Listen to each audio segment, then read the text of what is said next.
to unmute. I think. I hope. Not like YouTube's giving me money anyways.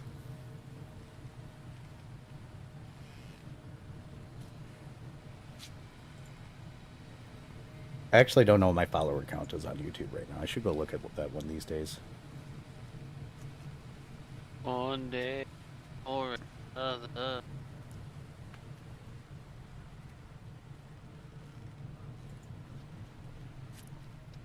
Okay, there we go.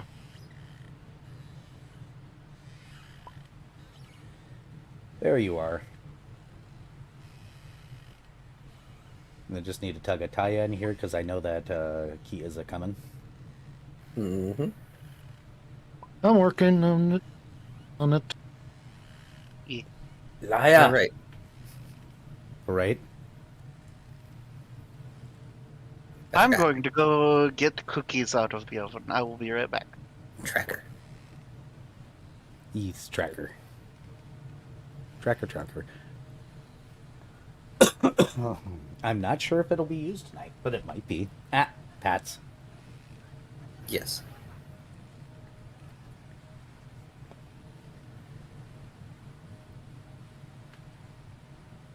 Hello, Brian. Hey, Spooky.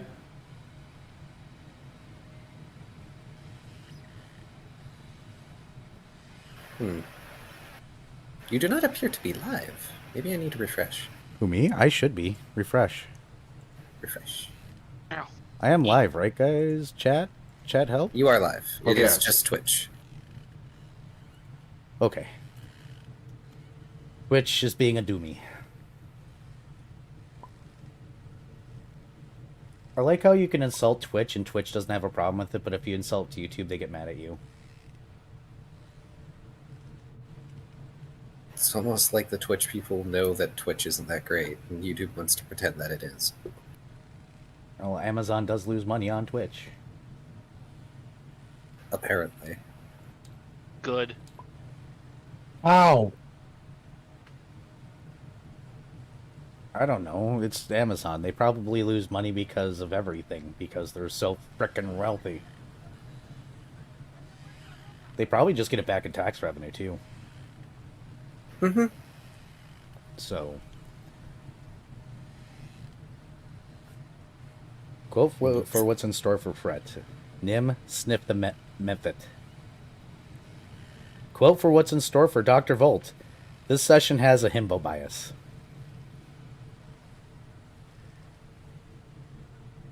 Dr. Volt, do you feel like this session has a himbo bias?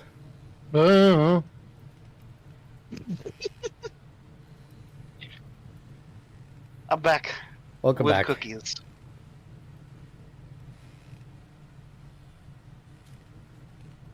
They are Reese's Pieces peanut butter cookies. Ooh. I had a Hey there, Cubic. Just about to start tabletop.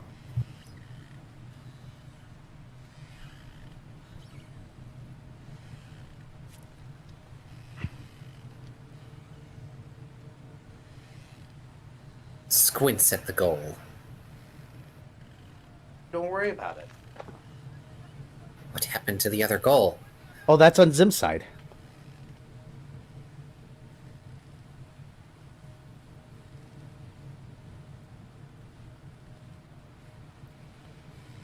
I'm allowed to have multiple goals, aren't I?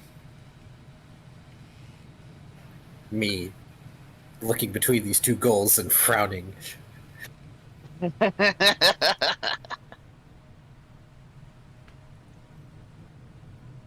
All right, should we get things started up, gents?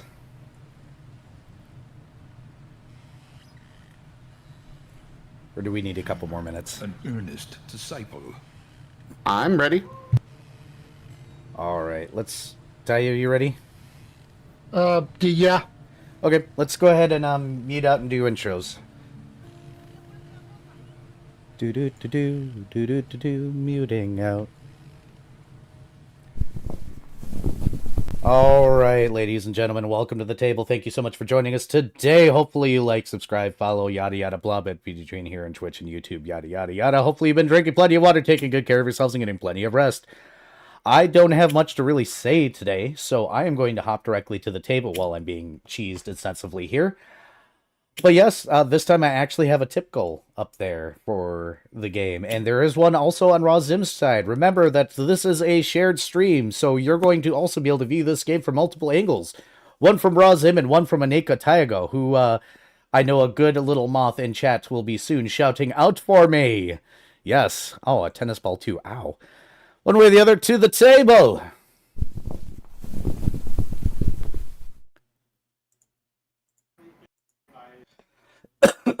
Welcome back.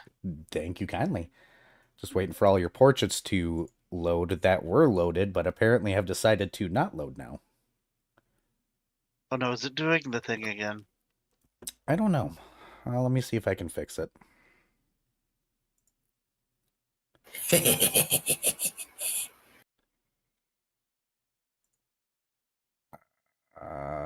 Why is it not working? Literally, I checked just before stream and it was working. So it's like, Wait, I know the problem. what? You dragged us down here instead of us showing up. No, some people moved in on their own and all of them were working just before stream. I was sitting here looking at them. I moved here on my own. That's weird then. I don't know. Mal stream issues. I don't understand why. You know, I spent money on these damn...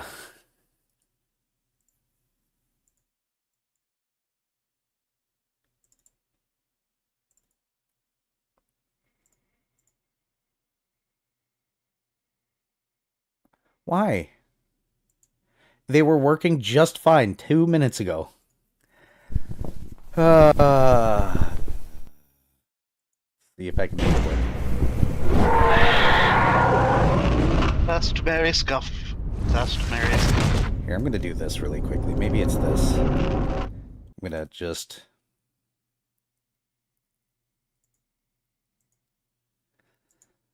I wonder if it's Discord.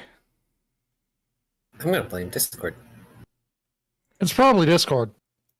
Yeah, sounds plausible.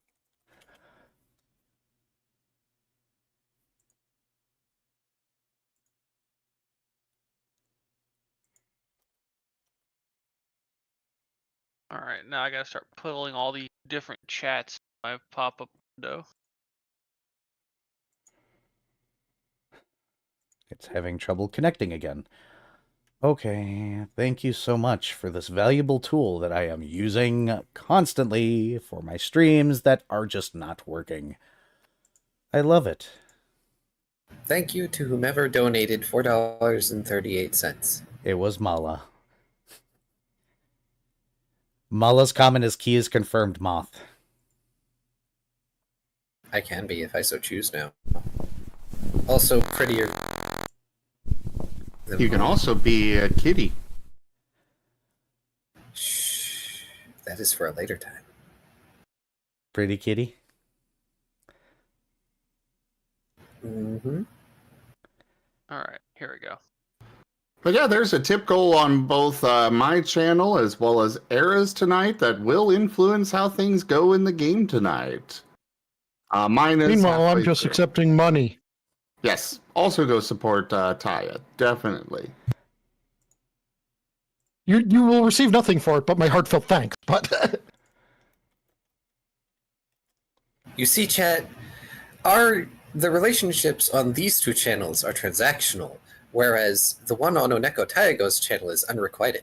no, it's very requited. I'm friend. Oh, sorry, but my mistake. Wrong words. It is requited, but non-transactional. Thank you, Vari.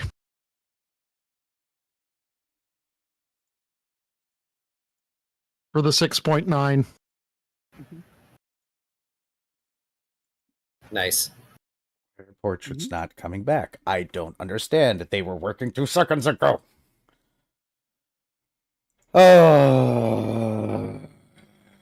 Angry dragon noises.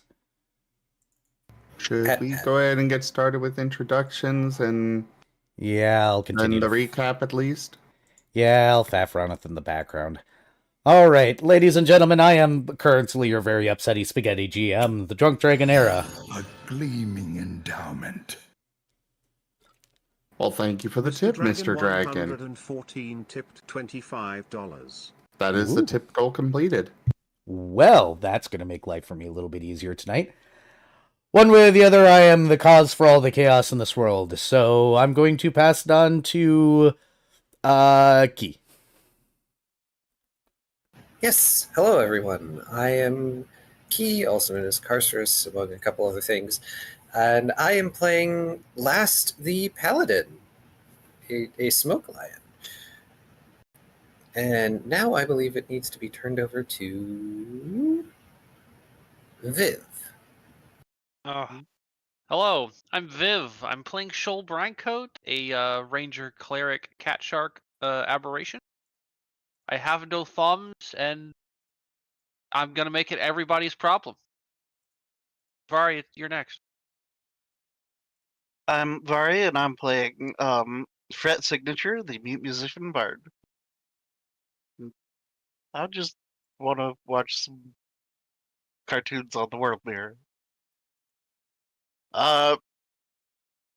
Paint, your go. I am Razim, and I am playing as Paint, the African wild dog. He is a sentient pharaoh, does not talk, but he does communicate through wonderful, very easy to understand mental images. And feelings. And sometimes question marks. But he is a kineticist entropist. Off to you, Dr. Volt. I'm Oneko Taigo. I'm playing Dr. Volt. He is the German wild scientist and communicates through Dr. Wiley voice. And with all that complete, I do believe we need to transition over to the recap scene. Thank you, Key, for the tip. I appreciate it. I do believe that is my tip goal completed. I think? Nope, halfway there. Oh, okay.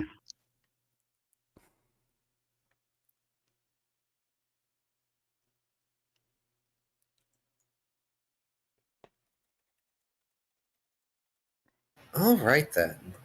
As I bounce between tabs. Oh no, Darren's missing.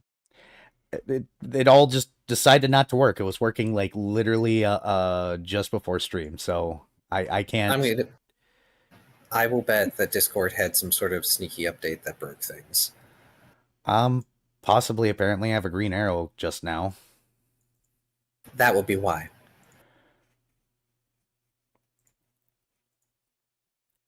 Go ahead and do intro. I might do the update right after. Okay. Last time was session 28, The City's Inescapable Truths. With the team meeting concluded, Fred goes off to the world mirror to observe his relatives through its surface. Shoal follows his partner to also observe the world mirror. Volt resumes working on removing implants from a corpse. Last, with Paint in tow, goes to find Dextrol and inform him of his officialized rank up. Dex is pleased by this and asks when it'll take effect. There's a pause before Last informs the cough that it requires Arabane's assistance. Dextrol does a poor impression of puppy dog eyes, dragging out of Last that he could potentially find Arabane when others might not. This incites Paint to start sniffing, then excitedly bounds off into the city. With a sigh, Last follows after Paint at a somewhat more leisurely pace. Unsurprisingly, the wild dog bounds all the way up to the bridge to nothing. For an anxiety-inducing second, it almost seems like Paint is going to jump off the end of the bridge. But no, he just runs over the edge along to the underside where Arabane awaits. After Last gets over a mini panic attack, he follows after Paint. The pair of recallers find Arabane leaning against a pile of logs with a campfire going. The 5 soul shells Last had left with him sitting glistening nearby. Paint runs up to Arabane, sending along an image of Dextrol with the trees he brought from the evil world attached to his back like wings. Arabane responds with a very succinct, "What?" Approaching calmly, Last takes note of the soul shells and takes a seat beside Arabane when prompted to, as it seems there is much to talk about in regards to recent events. Arabane isn't sure what to do with the shells as yet, so he's in consideration about it. They're no longer with his body, since he can't really trust the scientists with them. However, the Unforgotten has been busied of late as he needed to close a gate. This draws the attention and confusion of the two recallers until Era explains. Someone was messing with a file keeper in the recallers, which allowed them to find ways to acquire and sneak God's blood into the city. That has been dealt with, and then there is the next bit of news. Apparently, the Proteans had created a tower just outside the boundaries of Twilight's domain. Threads of fate had been wound around this structure, and the Proteans had been using it to project the images of locations that souls desired to draw them into the interstice. Last questions the value of that when all that awaits lost souls in the between is unravelers. Arabane shrugs, but continues on that the tower has since been destroyed. Although this brings up the subject of the vision Last had of his people's nirvana. While Last assumes it to be fake, Era refutes that claim, stating that Last could always use the world mirror to follow the thread of fate tying him to that location, with the help of others.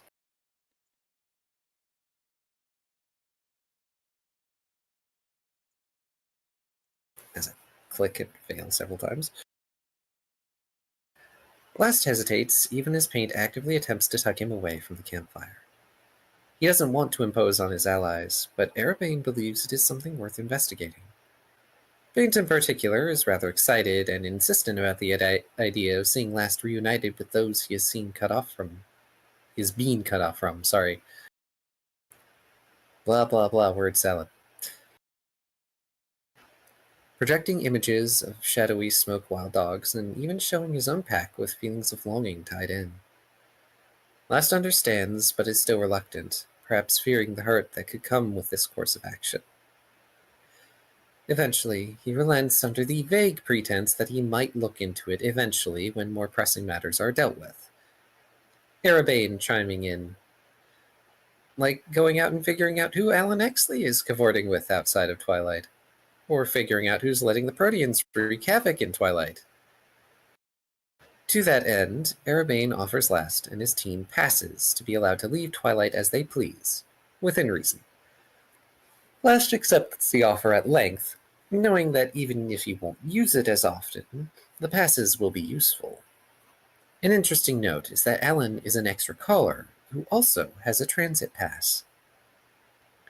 Arabane seems rather nonplussed about Alan's efforts and activities, just groaning when he hears about the map that got brought into Twilight. Paint sending along a mental image of said map for emphasis. Eventually, a cough arrives, leaving writs for Last to collect and distribute amongst his teammates. Arabane does, however, ask that Last not make him go chasing after the paladin. Smirking, Last asks when has Arabane ever had to chase him. This results in Arabane leveling a look at his champion, the Smoke Lion chuckling as he starts to make ready to leave with Paint. The conversation turns towards the soul echoes again, and whether or not it's smart to bring mortal children into Twilight, possibly trapping them here. Paint then pulls out his soul echo, placing it on Arabane's lap. While he's still mad at Arabane, he does send along image after image of all the wondrous things he's seen and done in Twilight alone since coming here, trying to express that living a life in Twilight wouldn't be nearly so empty as Arabane thinks. Cracking Pause, a smile. please. Okay, carry on. Audio glitched. Ah. Okay. Oh, Zim, thank you for the biddy. Cracking a smile, Arabane applies pets to the good boy and motions for the two recallers to go about their business now. Last making a parting comment about how the soul echoes, and whatever comes of them, are still his responsibility. It was his naivety, his selfishness that left him in this situation. Only right he'd take responsibility. Arabane shoos Last off, telling him to let him take care of it. So Last and Paint begin walking back to the upper side of the bridge. The pair having successfully informed Arabane that Dextrel needs an upgrade, and acquiring passes. Dr. Volt is having quite the time extracting the metal augmentations from Arson's corpse. It's particularly difficult to get all those bones out of the way. Volt creatively utilizing a bone saw, hacksaw, and even a pair of dinner tongs to increasingly pull apart the body and its many mechanical pieces. Gosh, it probably looks like Dr. Volt proving that he is in fact a human being, by the way, when he picked up those dinner tongs, took a moment to embrace crab. There is a human in there somewhere. I actually missed that part. No, I don't even remember the dinner tongs. But Dr. Volt definitely would have embraced crab. No, you definitely embrace crab. You made a point to embrace crab. Yeah, you mentioned it. Yeah, I'm pretty sure. Okay, I missed it because I had to step away to get dinner stuff Yeah, it's ready. Embrace so sad. crab. Arson did demand his augments back, and by God, Volt is intent on making it happen. Gosh, that corpse must be starting to look like chunky lasagna, though. Ugh. Ugh. Well, I was hungry. Leave it to me to take away your hunger. I'm okay with this. Pardon me. Out in the plaza, Fret watches one of his relatives going through a familiar weeby city on his homeworld. He even spots a fishman, a species he recognizes from his time on his world. Once he tires of watching relatives, Fret starts asking Shoal about his homeworld. Shoal hums and racks his brain for good ways to word what he remembers of his home. They made their homes in coral beneath the waves of an ocean world. More prominently, Shoal's people worshipped, or at least paid respects to, an immensely ancient brine dragon that acted as a territorial and unpredictable god. Fret's curiosity is piqued, and he asks if Shoal has ever stood before his god. Shoal laughs and says that if that happened, he'd either lose his cleric powers or die again, since his deity is so unpredictable. However, the cat shark uses the world mirror to show off less powerful brine dragons he knows exist in his own world, to give Fret a good idea of what they look like. Rather than being dragged to the world mirror, Blast is instead dragged along by Paint to a blanket shop. Once he finds this shop, Paint rushes up to the shopkeeper, sending an image of a blanket that's big enough to cover the shop. Confused, the shopkeeper asks if Paint is looking for a blanket for a dragon. Hearing this, Last realizes what's going on and says that his friend is looking to give a gift to Erebane. The shopkeep asks for what size of Erebane. Grateful when Last tries to get Paint to find a more reasonable sized dragon covering blanket, since Paint initially wanted a very, very big blanket.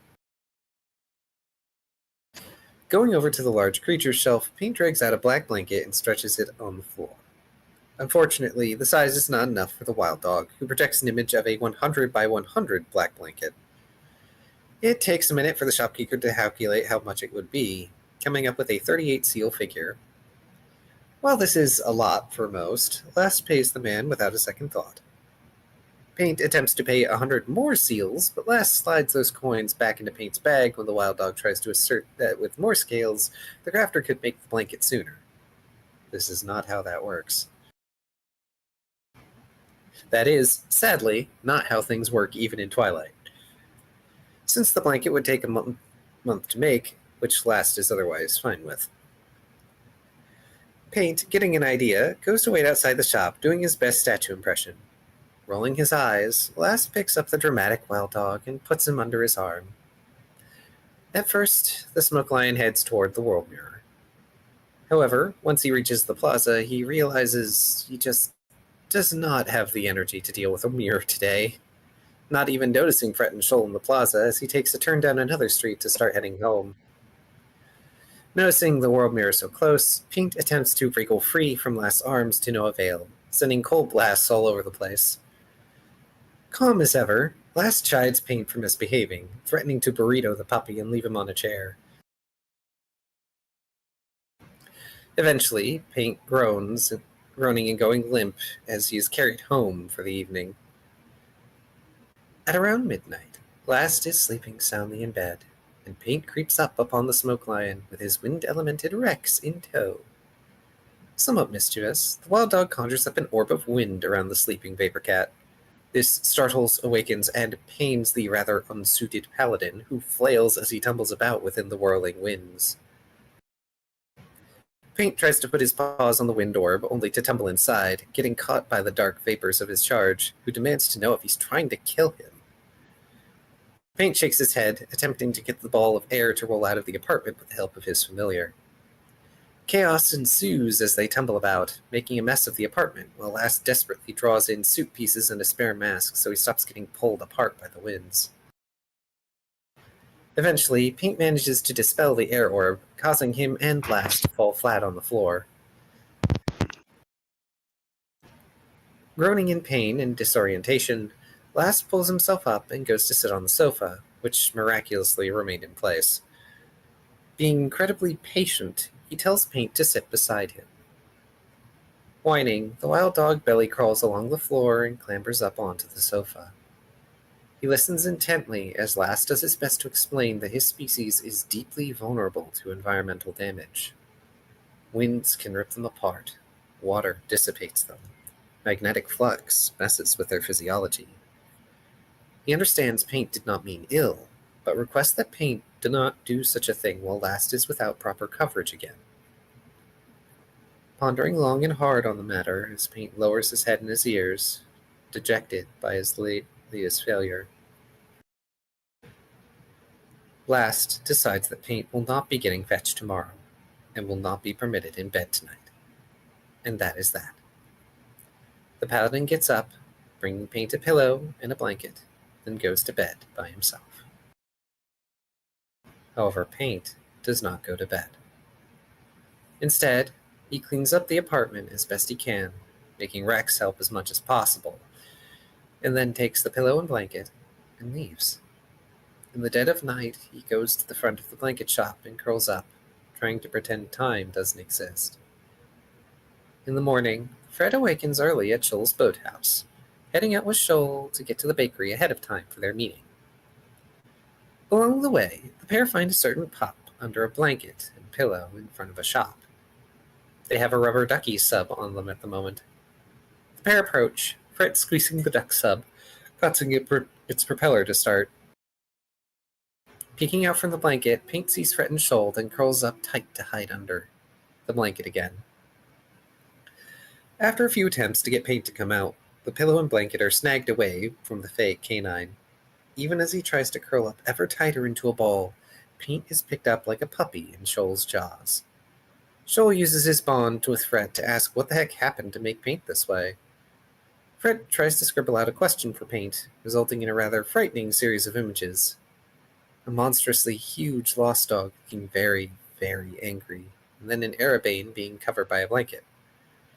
This confuses the pair, and concerns them even more when the images progress to the angry lost dog being torn to pieces, Paint whining and tearing up as he tries to curl up in Shoal's jaws.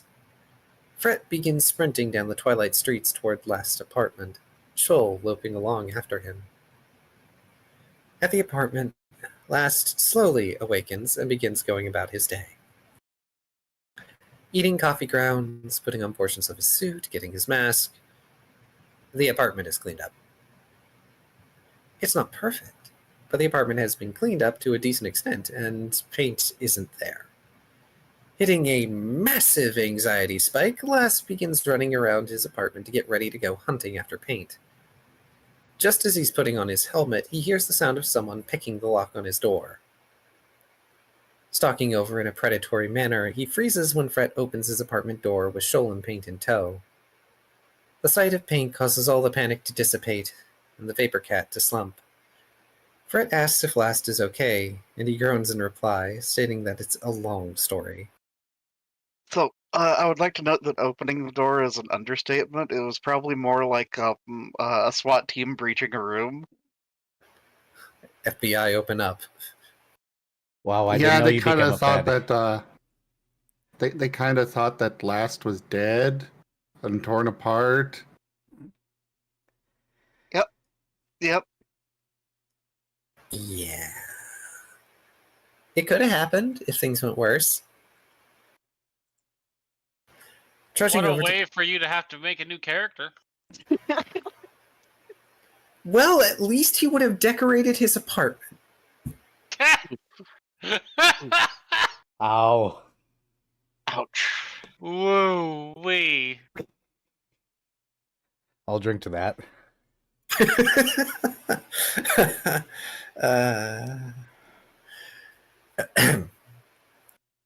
Trudging over to slump onto the sofa, Last explains what happened the night before and the vulnerabilities of his species in regards to environmental dangers.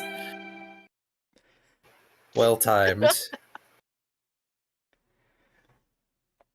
Not to mention the punishments he had laid upon Paint. Addressing Paint, Last tries to impress upon the pooch that while he is upset, he will be there for Paint. Paint just shakes their head, teary-eyed, as the weight of his perceived failures presses upon him. Unfortunately, much as he would like to provide further comforts, Last is aware there is a meeting with Betty to get to. When asked if he'll join in the meeting, Paint nods, head still hung low. Last goes over, gently wiping the wetness from the canine's eyes. Even though Last calls Paint a good boy, this only seems to make the odd all the sadder. Notes here. We still need to be paid by Tooth for our D-rank mission. We need to go on our next D-rank mission eventually. We have the meeting with Betty. And also, yay, new thing, investigate World Mirror to find last people, maybe. Yep.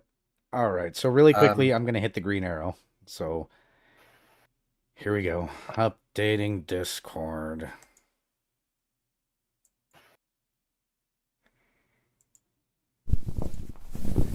Hi, chat. I'm hoping this fixes the everything, because if it doesn't, I'm just going to be an irritable little Durgan this entire session. But one may pray that this will just magically fix the everything. Here, we'll flash it just to make sure on stream.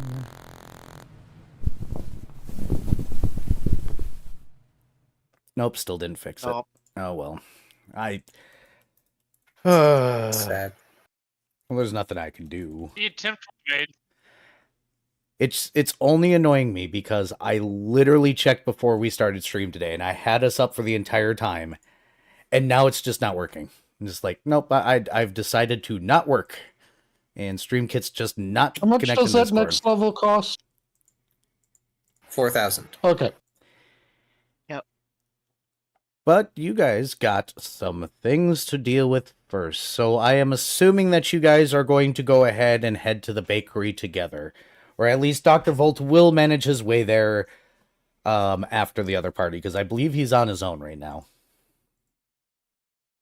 Correct. He has been informed, though. Yes, so he would probably be on his way there. I'm sure it was very difficult for Dr. Volt to pull himself away from the body now that he's gotten all the bits and bobs out. And he can further inspect the spectacle in front of him. I hope Dr. Volt enjoyed his time. Yes. But I need admittedly, it's been less than ideal for contributing to the sessions, but, you know, it is what Dr. Volt would do. Well, there is one minor thing I want you to do. I do actually want you to roll a perception check as you're cleaning up. Okay.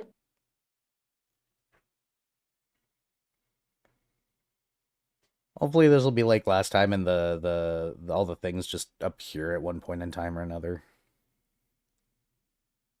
It's weird how often that actually happens. That is not a very good roll. The quotes are being sentient again. Quote for Volt. Dr. Volt's autopsy.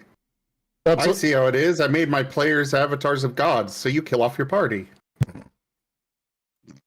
Only a 15. Okay. Never mind then. We don't need to worry about that yet. You might discover it later. That's a phrase that only generates more worry for later. I mean, with all the security issues, you're clearly going to lock up this autopsy room.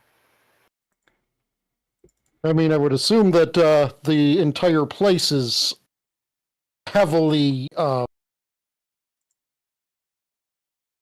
securitized lately. Oh, yes, Yes, it but- has been. But, you know, one additional lock isn't going to break a bank, I would assume. Oh, yeah, no, I'm just stating that, I figured more security, good. Just this place has to be to fucking Fort Knox at this point.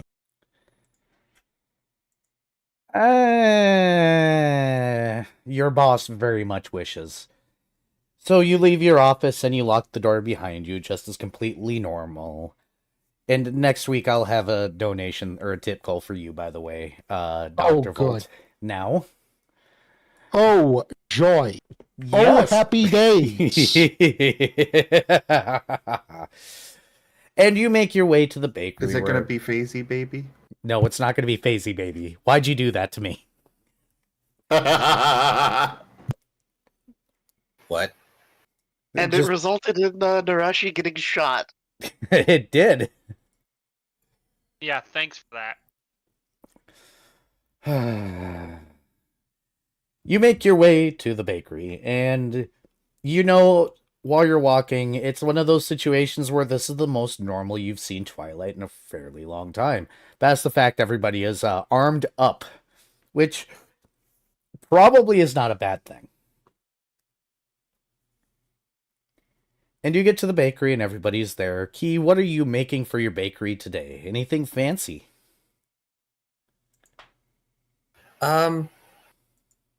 Last is attempting to make the treat that Lieutenant wanted, which is basically a donut mascarpone sandwich in sort of the same vein as an ice cream cookie sandwich, except 2 donuts with mascarpone inside. Or, well, a donut cut in half with mascarpone inside. Would you like to roll it? Or do you want me to hand wave it because it's unimportant? I should probably roll it just in case I can make it an item. And also for funsies. First roll! Ooh, decent. I have a question. Does Twilight have a quote-unquote downtown? World Mirror. Basically the World Mirror. There's several bars around the World Mirror. For good reason. Also, that's I mean, it's $17. Twilight. Isn't there a bar on every corner? Not quite. Surprisingly, Erebane Bars- did other thing other than drinking during his mortal life. Oh, okay. So it's not. So bars Yeah, he aren't worked this. as a babysitter. No, they are not the Starbucks of this world. No, they are not. What's your total, Key? 17. Hey, 17's enough to make a decent quality product out of that. So Dr. Volt will walk in and it smells like donuts. This is the last opportunity for the party to converse or communicate before Betty shows up. So if anybody would like to discuss anything, now's the time. Fret will wave at Dr. Volt. Dr. Volt will nod back. Paint is Fret curling will... up under a table. Paint, you stopped that. Fret will scribble out, so Dr. Volt, you should totally ask Lost about last night. There's just a whimper from Paint.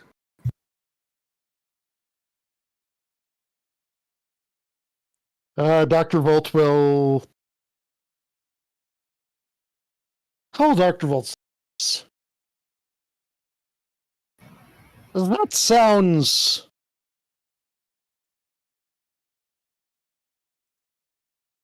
ominous. What happened?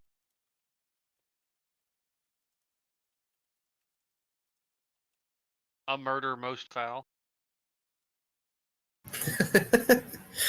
Was that in character? Yes. Okay. Let me add that to the notes. More Paint whimpers.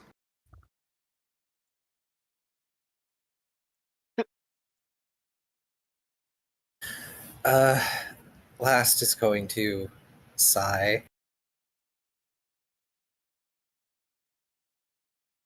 Paint is sending along the mental image to Dr. Volt of big, monstrous last dog, and then it getting torn apart.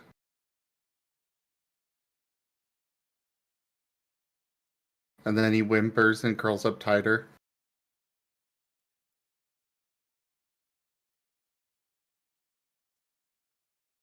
Right. Okay. First, as he just sets down a platter that has a donut mascarpone sandwich for everyone, except himself. Clearly, that is way too much sugar. So, Paint wanted to drag me to the world mirror, in spite of my insistence that the task involving such could wait. We have many pressing matters at hand. And apparently, he's wind today. And since I haven't exactly had many opportunities to talk about my people and their physiology, was acutely unaware of how bad an idea it is to wrap an untethered Sapnos in whirling winds.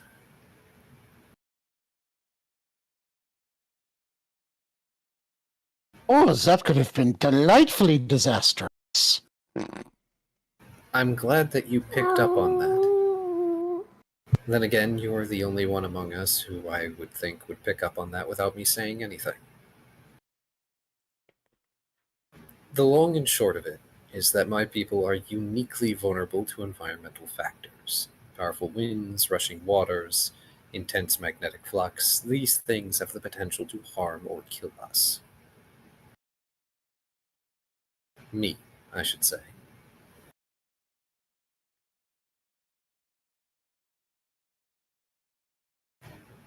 And Paint wrapped me in an orb of wind. And Rex continued to roll us around for a period of time. My apartment is no longer a mess. Paint has already been punished. And I am fine, as you can see.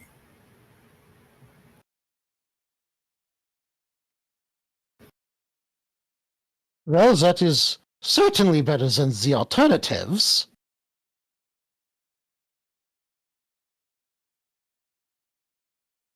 Why do I get the feeling in the back of Dr. Volt's head it's just going, dang it, I missed my opportunity to study one of him. Not quite. Death Sapnos. The German in him Dr. just Volt wants to would see the prove- walls painted. Dr. Volt would prefer that his party remain intact. Everyone else, though, fair game. To be fair, just saying this out of character, if Dr. Volt asked for samples from last, he might just get them without a fight. Of course. Mala says thinking about in the last paint duo both getting hard countered by a vacuum cleaner. Rude. Damn! Oh, thank you, Mala. Enemy ideas had. Thanks, Moth. I don't think that Paint would be scared of a vacuum cleaner. A new enemy idea, a really hot lamp. You mean a bug zapper? Oh, Be more German.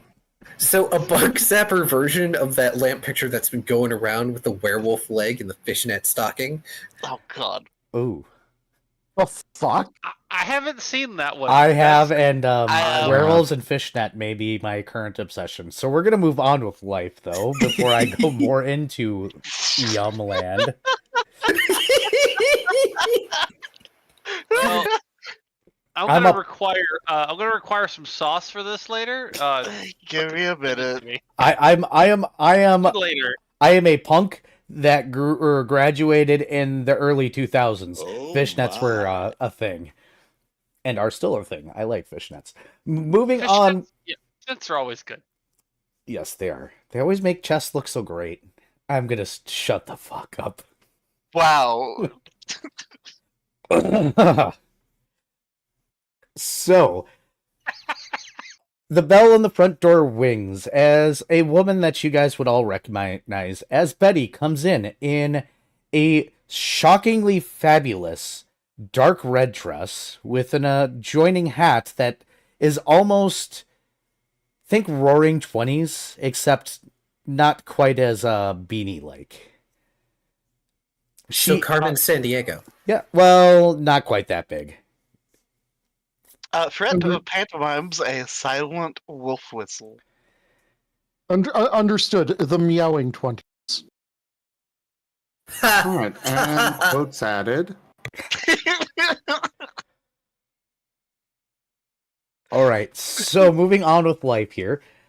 She is wearing heels, and as she comes in, she sees the thing, and she looks angry for half a second and then looks directly at Shoal and goes, "This is the outfit I think I'm wearing for not a bar fight. I think it'll hide the blood nicely. What do you think?" Shoal nods. Good. That gives a thumbs up. It's settled. I bought this today. She brushes herself off and makes her way to the chair. And it is one of those one-legged dresses, so when she sits down, of course, she's got the one leg out. And she goes, "Hello, gentlemen." And she looks directly up at Last Lost. I'm not sure if you have any, like, matcha or an oolong tea and something sweet. I don't really care what. I can do that. Do you have a preference? Not particularly. I was used to red teas, but I'm not in a monastery anymore. Oh, like rooibos. That was... You know, rooibos is a very special type of tea. I don't recommend it. People who drink it have no taste. I Or see. a monk. Fred looks offended. Well, allow me to get the matcha ready for you. I would suggest Purelines. I am okay with that. Last is going to go get a pot of matcha ready. He's also going to set down on the table in front of Betty a mug, and inside is like 8 to 10 Purelines. For those who don't know what Purelines are, they're basically baked sticks of like biscuit or cookie with chocolate lining the inside. You can technically use them as straws. While Betty's waiting, she's going to pull off one of the high heels and goes, "These things really kill my feet, but they make me look good. They make me look taller, and look at this." She pushes a button, a switchblade pops out. Fred looks startled. Nice. I really, really need a fight after the medication has worn off. Yeah, but where did the switchblade pop out? In the heel, of course. Okay. They're stilettos. Joke. You didn't see that one coming? That one was obvious. Shoal, you have become friends with an even more frightening Bayonetta. Yeah. I'm sorry I had to. I got asked for more pun weapons. Here you go. And yes, I anybody approve. in the party can purchase stilettos. I would just like to state, for the record, being completely fair here, I have seen in various forms of media Thanks for the sub. shoes with blades that come out of the front, the heel, and the back. And the follow. I mean, normal cases, the nose of the boot is usually the safest. The heel isn't exactly an ideal place, but this is a monk, so she's fine.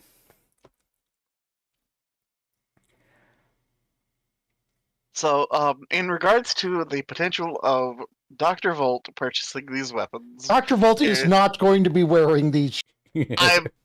I'm posting things in shit posting channels related to this. Hold on. Okay, there's that one.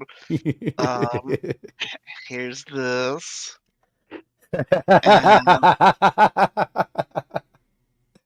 And media sharing in Zim's channel. And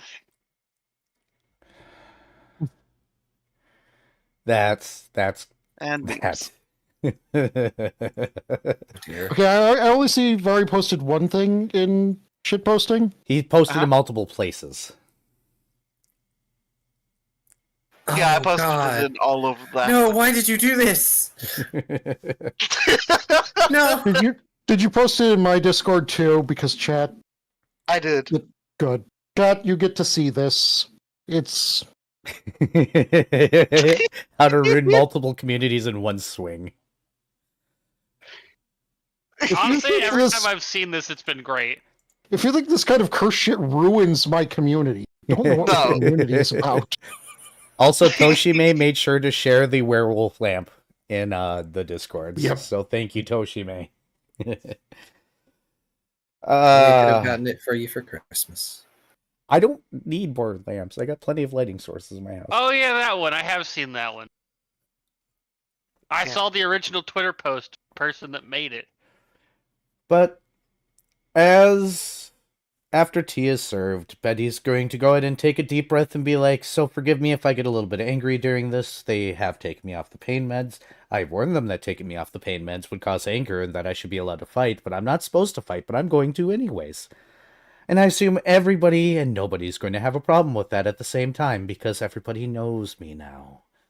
She says with a slight grin that says, I am going to kill people. But nevertheless, I did take some time to reconnect with my past. I did some deep meditation. The meds very much helped with that, and I remember that night a lot clearer than I did before when you all visited me in the hospital. I do hope you guys enjoyed the gifts I presented. They're very nice. I know it was a silly thing, but Sometimes it is small and silly things that are the most valuable. so I did already pass this on to the guard, but I felt it was important to tell you all as well. It was back at my home, as you already know, and I was just setting up for tea and I was making some food for myself when a knock came at my door. When I answered it, there was, I don't know how many I told you in the hospital, but 5 men, trilbies, trench coats, who very quickly shoved their way into my house. Under normal circumstances, I'm not worried about people. Obviously, I can fight and handle myself. But there were a lot of things different about the encounter that the more I think about it, the more strange it gets. They didn't move in predictable ways, the way a person moves when you punch at them, not like somebody who's trained to properly dodge or anything, but almost as if there was no thoughts to their movements whatsoever. Like they just moved completely on impulse. More stranger yet, their faces were slightly obscured, but I did recognize at least one of them.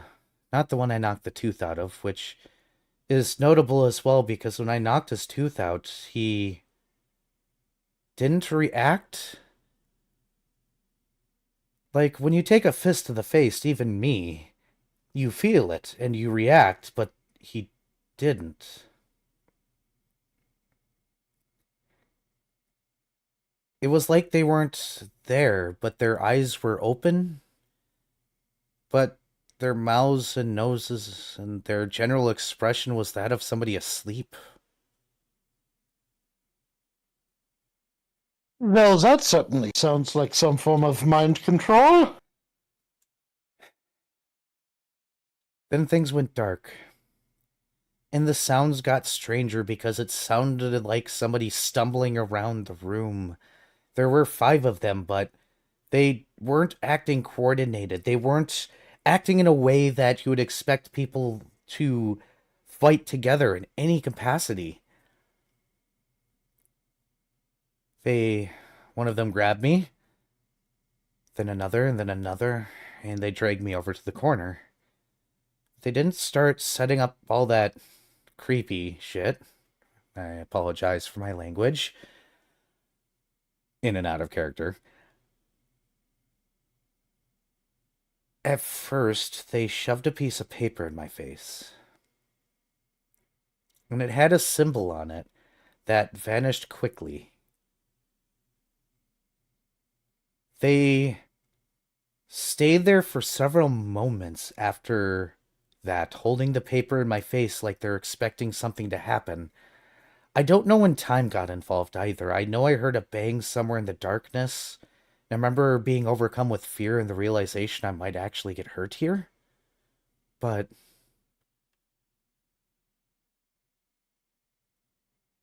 then one of them knocked me out and I woke up to the scene you guys all came to.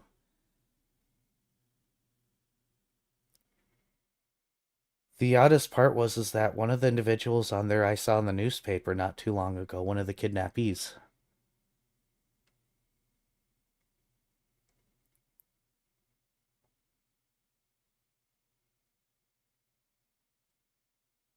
One of the kidnappees. No, that would make sense. After all, what use is there in just kidnapping someone if you don't have a use for them? It's possible that they're being hypnotized, brainwashed, something, and they're being utilized as agents. And that's why the uniforms. It was weird. They just stood there like they didn't expect the symbol to not work on me or something. I don't know what they were trying to do. They just held that blank piece of paper. Well, there was also this other symbol with arrows and stuff, but I can't even describe the symbol. Chaos. Well, that one, yes. That was up in the upper left-hand corner. I remember that from my life. The other one, though, was some sort of ruin. It gave me the same feeling as the letter that I tried to give to you all once. The letter. Hey, Viv, do me a favor and roll a will save. Oh boy.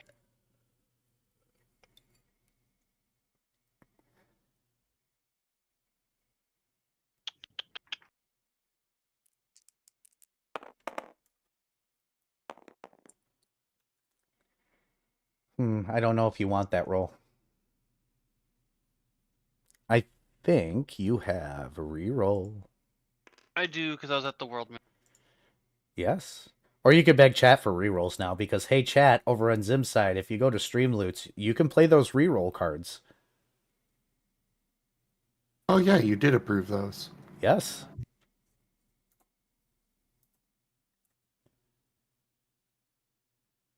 It's mine.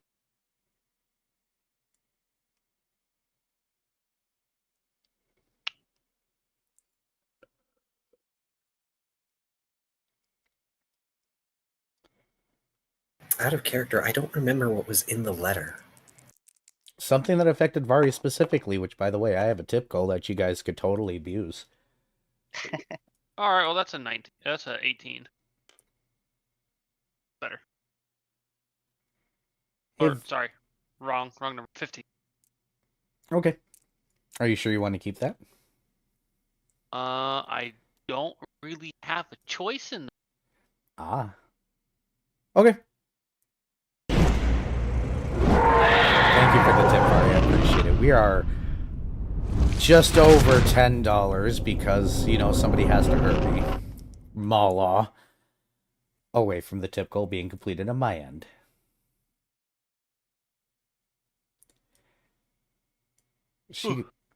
She will sit back in her chair and be like, I know that you guys might have questions, so you guys are free to ask. As you wish.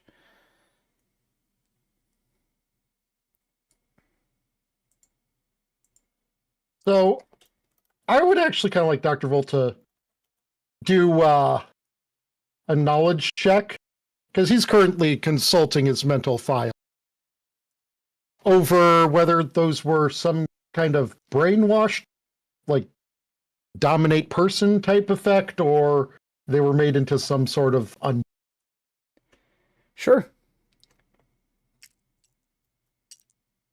How something could be made into an undead out here is a question, but there was a real map the other day, so who the fuck knows? Anyway, that's 25. Doesn't sound like undead. It sounds like some form of sleep. So probably some form of mind control. Based on the description that Betty is giving, they weren't mentally there. I mean, out of character, it did kind of sound like some sort of advanced sleepwalking.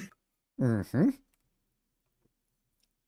Though that does pose the question, what did they shove in her face and why didn't it work?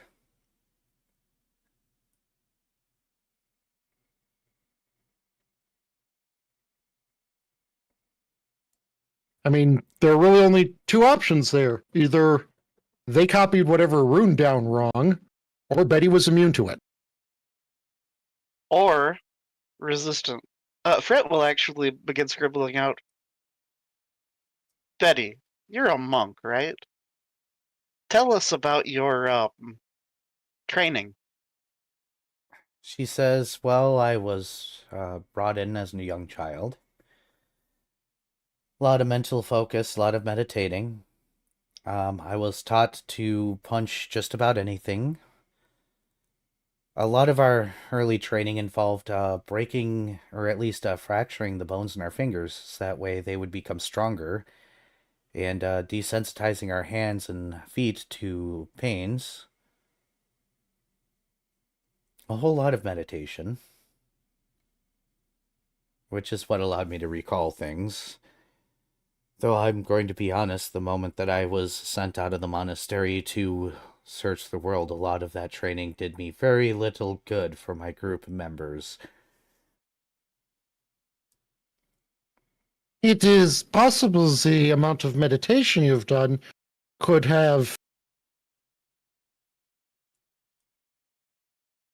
Okay, out of care. Is inured the word I'm looking for? Is inured like made immune to?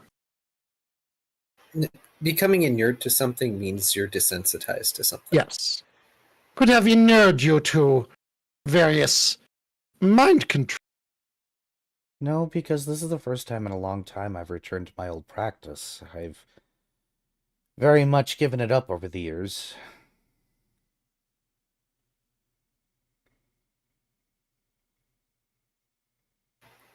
This may be an unbecoming question, but how long have you been a citizen of Twilight?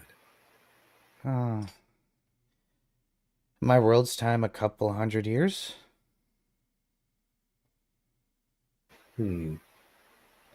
Tooth didn't have his bar when I first came here.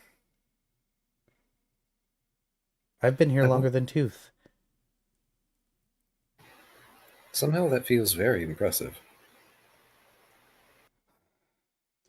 It's a long story, but needless to say, demons and a mage that doesn't tell you all the details were the culprit. And honestly, being here has been a reprieve from being there.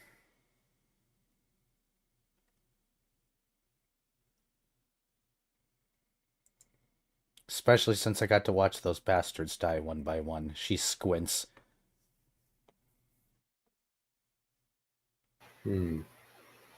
It's possible that the length of time you've been here has made you exceptional.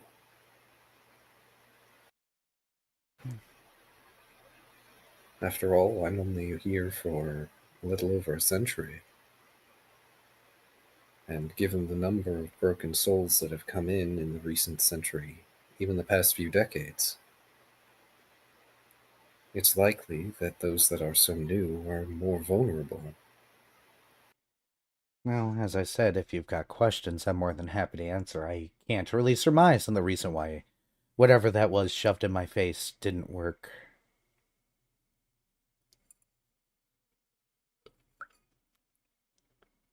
Or maybe it did and I just don't know. I would rather it not have worked, because if it did work, I hope I snap to in the middle of their little gathering and I can punch the living daylights out of all of them.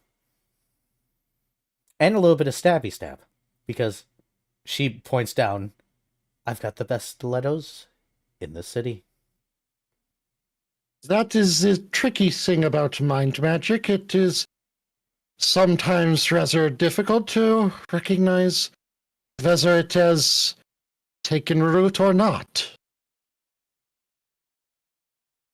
I think the fact that they stood there for several minutes is the reason why I'm safe. They almost looked like they didn't know how to react to what just happened. I wonder if that symbol was meant to recruit you.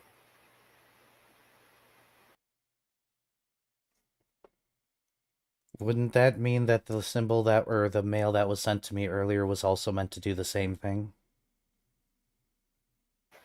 The letter that you gave us? Yes. Potentially. Viv, roll will save. Which reminds me. Oh. I mean, chat could totally help you, but... Oh, nope. Nope. That's a 10. Because something, typical, something.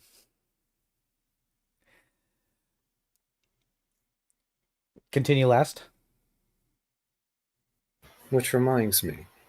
Fred, weren't you the one who read the letter? Fret nods. Do you remember it?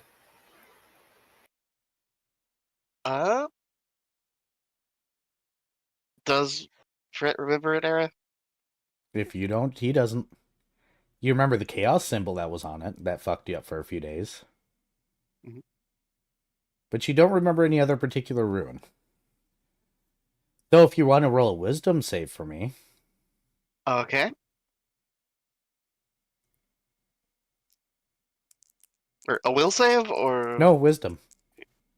This is for you to remember something very specific. Oh, okay. Hold on.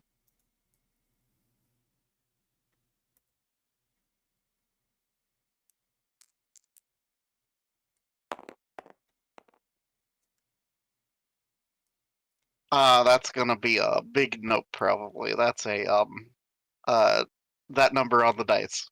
So 8. I mean, you also have your reroll, don't you? I do. But... let me see. Can I...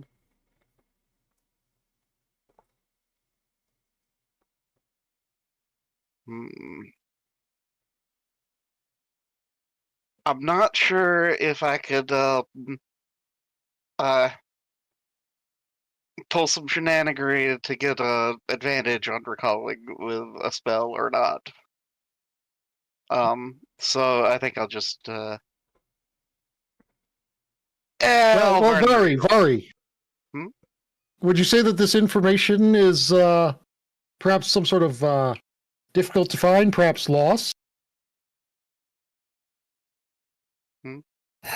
And we are the what now? Oh no, I'm burning my reroll. Just you knew. Oh, okay. Well, there goes the reroll, and yeah, that's 20 on the dice, 20 on the save. You didn't open the letter, you recall suddenly. You remember that Shoals very specifically opened the letter before handing it to you, where there was only that symbol of chaos. So if there was anything previous, it would have affected Shoal. I actually don't remember the rest of the letter. You'd have to look in the history for it because it's somewhere. Okay. Well, yeah, Fred will scribble out. Wait, Shoal was the first one to look at it. And then looks to Shoal. Shoal, do you want your will save again, or do you want to just continue the fail train? I would like to will save again. This failed. The one save I'm not good at. I know, and it's funny. Thank God. That's 20. You know, you did see something on that piece of paper just before you handed over to Shoal. It's obscure, Fred? You can't remember the details of it, but something tried to affect you. And you felt at that moment your will crumbling, but for some odd reason, it failed. TLDR out of character, you actually failed the will save, but you passed for another reason. Huh. Also, welcome in, Conrad. Hello, Conrad.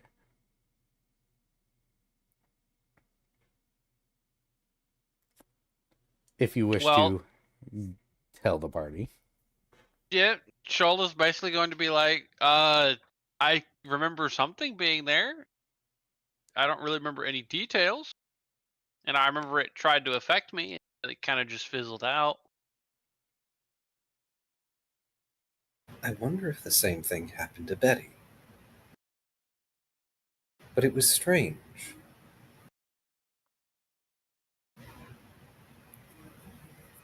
Betty, you were acting odd when you gave us the letter. It felt wrong. Is it Go ahead. Oh, no, sorry, continue. I shouldn't interrupt. No, go. Is it possible that what that room did was implant a command inside you? If it felt wrong to give us the letter, why would you have given it to us in the first place? No, it felt wrong as in I didn't feel like I should open it. It felt like I didn't like it.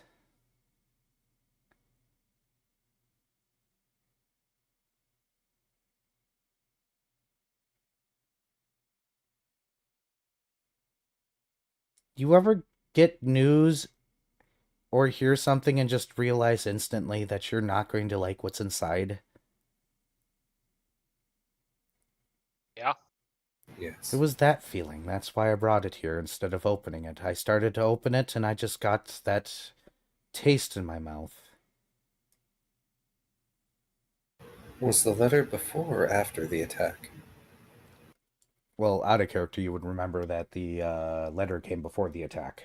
Oh, okay, sorry. It came Everything shortly else. after she observed some people dropping information or doing information exchange in the back alleys. The letter came before the attack. Maybe the intent, originally, we have to assume that they knew you were there anyway, was that the letter was meant for you. But the initial effect failed. You brought it to us, or were potentially compelled to bring it to us. The effect failed on Shoal, but they attempted again on you.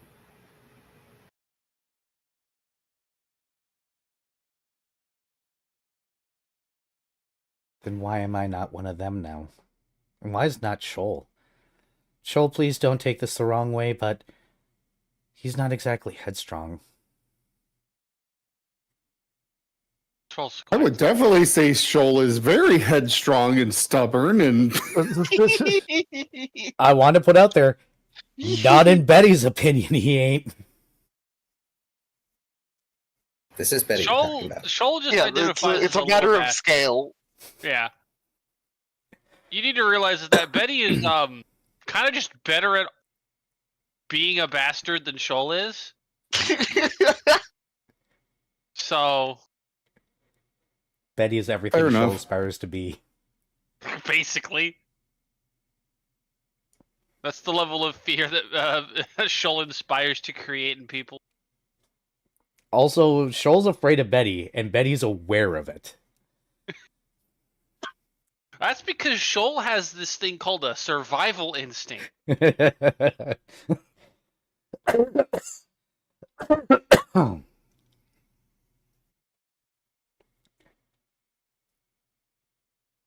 Still, I guess I'm not one for speculating. If you have other questions.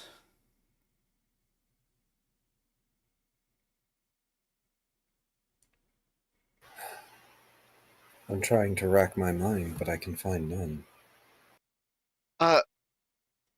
Fret will have a sudden thought and will scribble out, Betty, were Hmm. you ever a recaller? No. Never had the intuition to go back into reality and deal with anybody at all. can only imagine how stupid people are universally. Considering I've been Very. here and on my home planet. Brett nods enthusiastically. We know things they don't, and people are still stupid here. Could you imagine how bad it is when people don't know things and they're stupid? I don't know if I can face that. I'll stay here. I am happy here. Lass gets a bit of a look of realization. Maybe it's because they're so stupid. This is the bluntest way to put it, of course. Take, for instance, why it doesn't exactly work on, say, Shoal or Fret in full capacity. Of course, the symbol of chaos is going to work on Fret. Fret gives Lost a look. Lass doesn't even bother looking back. But of course, it wouldn't work on you. You're too aware of things.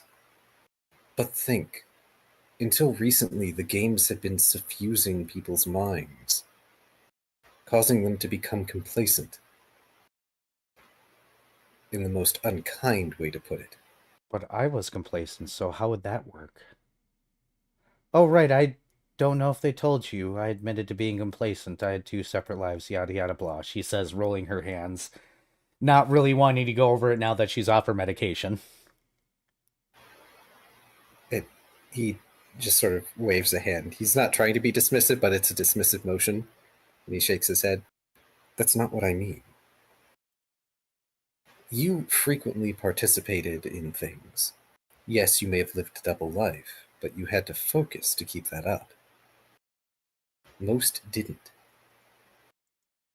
Most citizens that allowed themselves to drown in the various games around the city, they gave themselves over to it fully. Easily malleable, easily manipulated, following the whims and rules of whatever game took their fancy at the time. Wouldn't that just be less complacency and stupidity and more joy and happiness in being here? No.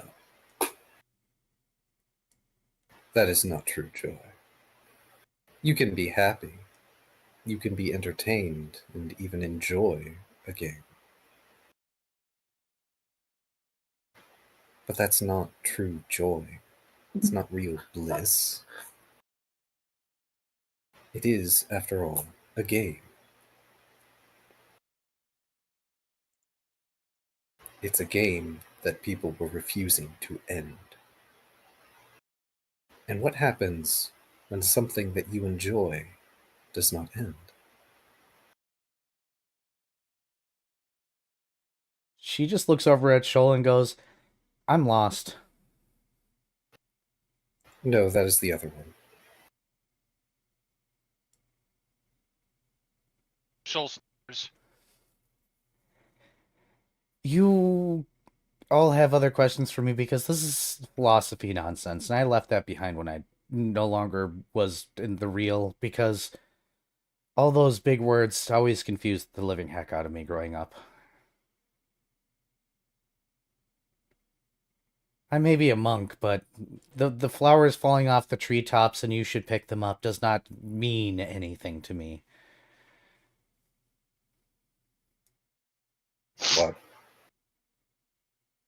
Yeah, I have no idea. My master used to say it all the time.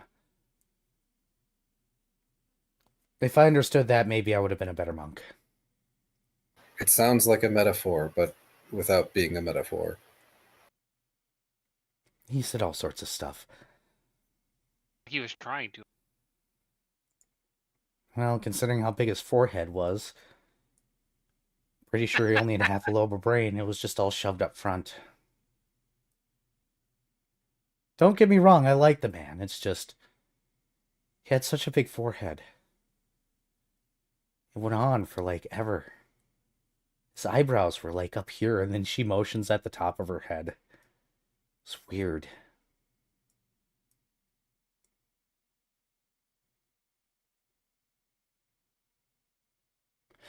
Then she shakes her head and goes, I have no idea what you're going on about.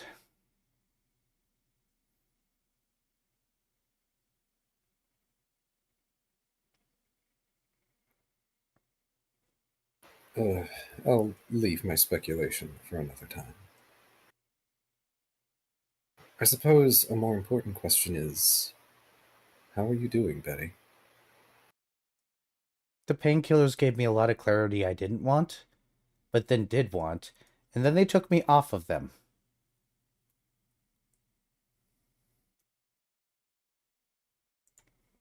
Should I be sending Shoal to steal painkillers from the hospital? No, no, no, no. We got Thursday night coming. Excuse me, not a bar fight night. I got a new dress for it. I should be fine.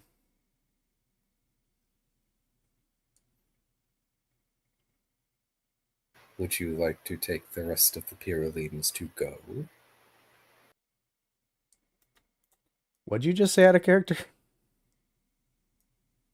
Lass just asked if she would like the rest of the Pyrolines to go. You know, the desserts he gave her.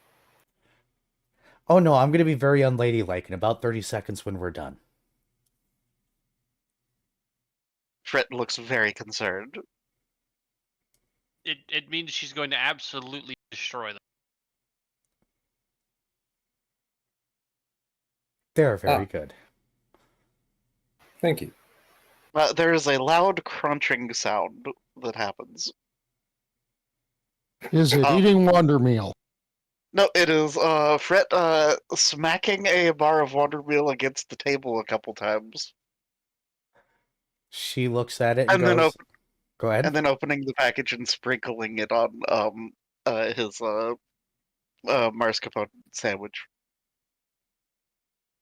He's putting Wonder Meal on it so Betty doesn't try to eat it.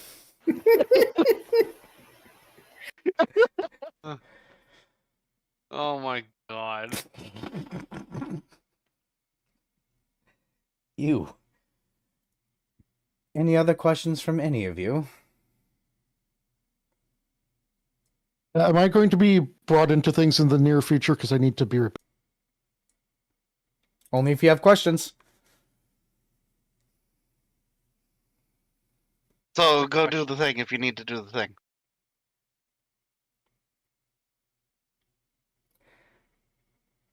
I'm assuming nobody else has any questions, correct? Out of character? I can't think of anything off the top of my head. Well, you know Yeah, where Fred she has lives. nowhere. Either, I don't even know where to begin. Paint doesn't have questions, but he does crawl over to her and give her healing licks. She will Oh. snark and pet and be like, I am fine now. They did all sorts of weird healing magic, but if this is everything, she will stand up. She'll take the mug of confections, cram them, or reach in with her hand, cram them in her mouth, and then chase it with tea.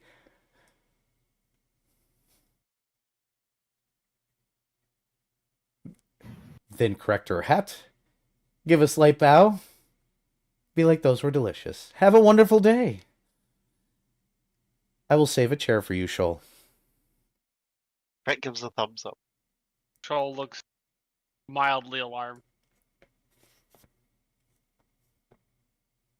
Is that gonna mean a lot of things from Betty?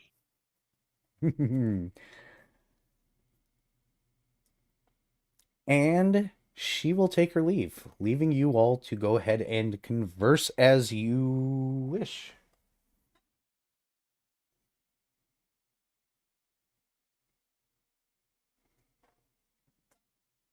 Paint is going back to hiding under the table he was under.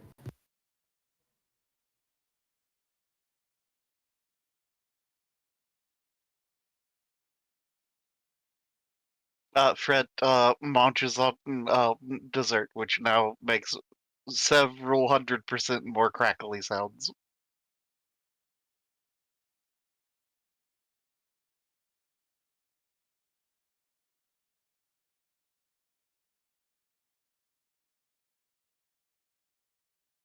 Shoal just looks mildly offended. I'm surprised Last Lost is not the one looking mildly offended. Sorry, I was writing down notes, including Fret preempting Betty's dessert consumption by crumbling Wandermeal bar on top of his sandwich. Yes, Last is displeased by this action. He just looks over at Fret disapprovingly. And Fret when just smiles. When Fret finishes, Last just has his hands on his hips. Or what accounts for them anyway. I literally just made those work today. Did you have to ruin them? Fret shakes his head and scribbles that they were good.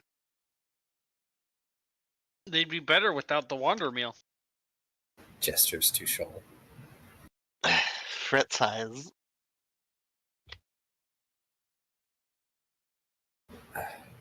Pardon my postulation. I have been very eager to deal with this problem. I think we would all like this problem to end finally. Be great. Still, it's another piece of the puzzle. Fret will scribble out. It doesn't really seem to get us much farther, though. Unfortunately, somehow I doubt any of us have the right questions to ask Betty, and there's no guarantee she knows anything more. Fret nods. But there was another entity reaching out to you all. I don't believe in entity. Well, he wasn't an entity. He is a mortal of this realm.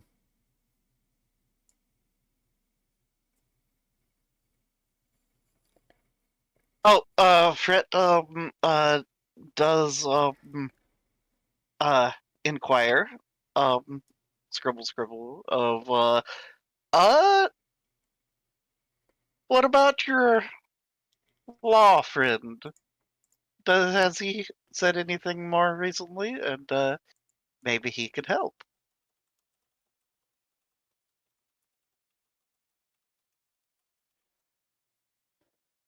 Porch has started working all but keys. Because it hates me.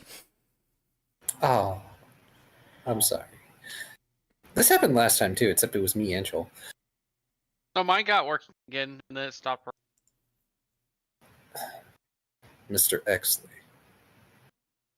Fret nods. I haven't heard anything from him, even though it's only been, what, a day or two? Fret nods.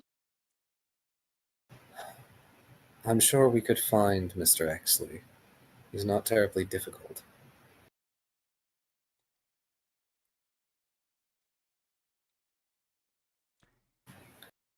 However, we do have some matters that need finished first if we're going to go out and interrogate a prospective councilman.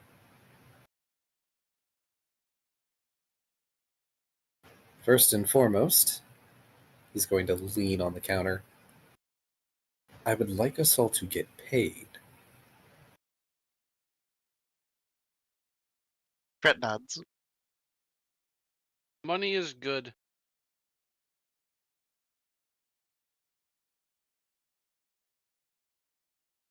After that, we'll see. We can go after Fret. him. Fret will scribble out. How about the world mirror after?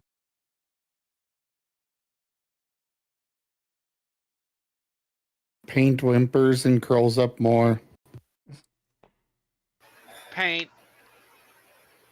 Stop it.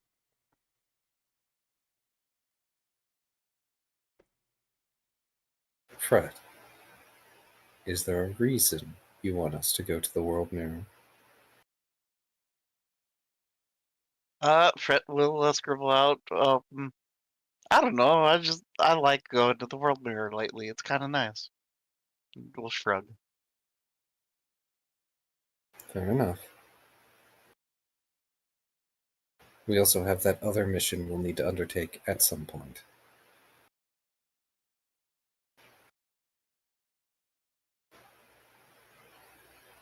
Although I suppose I should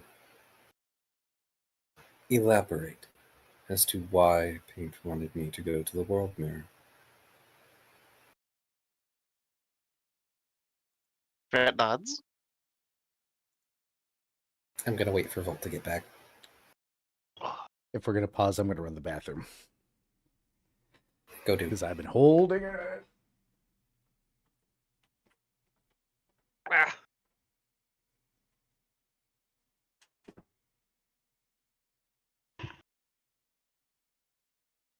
Come.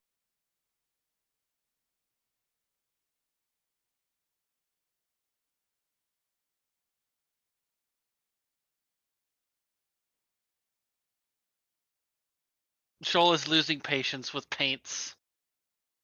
Woe is me attitude right now. He's just being even more of a bad boy then.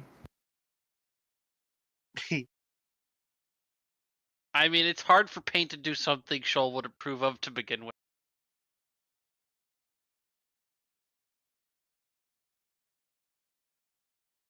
He's a dog and a fae.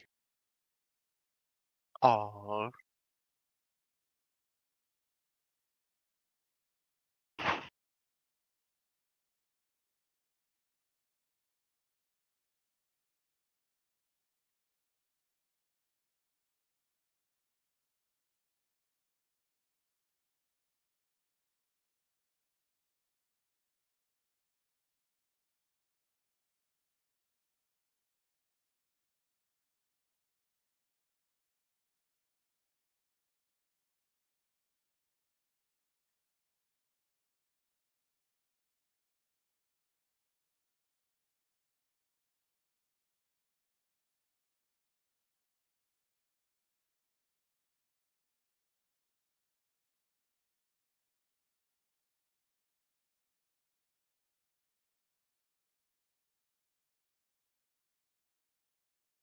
While I have not been reduced to air,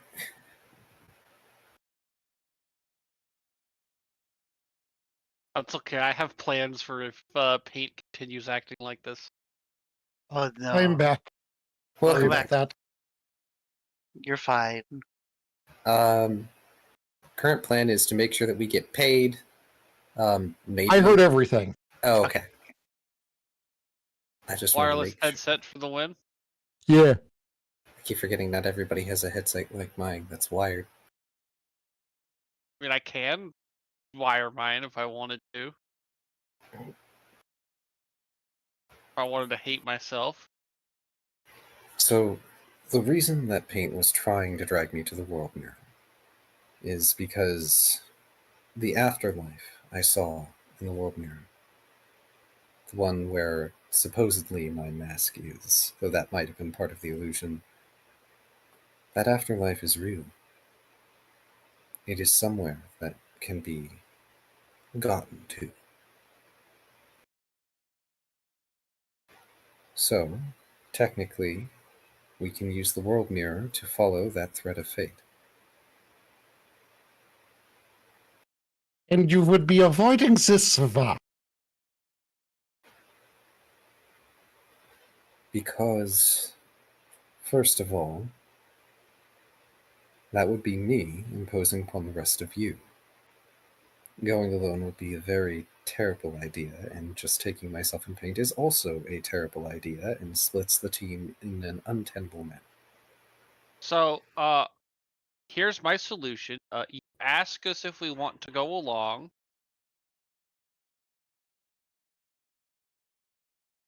Fret will scribble out. Pause, please. Oh. Alright, carry on. Sorry. Audio Discord audio being Discord. glitches. Oh. No, it's a different program. Oh, Oh, okay. But Fret will scribble out. But just going and finding out about the place, that's not a big deal. It's not like we're allowed to go out, is it? To that end, Unless there's a mission. to that end, he repeats as he holds up a finger, and then from his bakery apron, he pulls out the transit passes. Ooh, I was intending what to is it? I was intending to actually give these out when Volt arrived, but I was a bit distracted. These are transit passes. These will allow us to come and go from Twilight as we please, within reason. Arabane has specifically asked that I not make him chase us down. Fret blink several times. Point of note, Mr. Exley also has a transit pass, and Mr. Exley also used to be a recaller.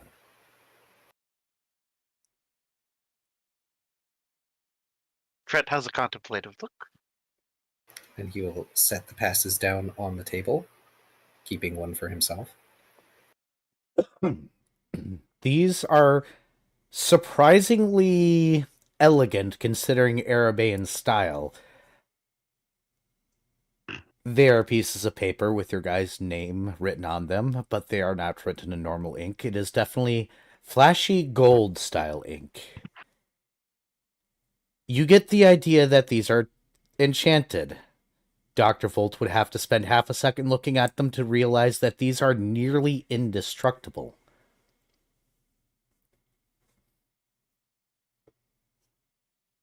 These were handmade.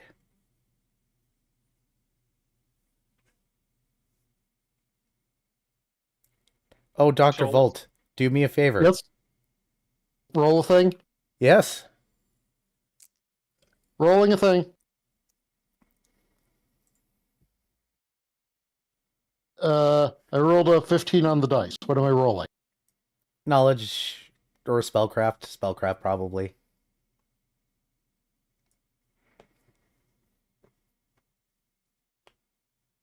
I only got a 35. A 35 is still enough for you to realize that these are real.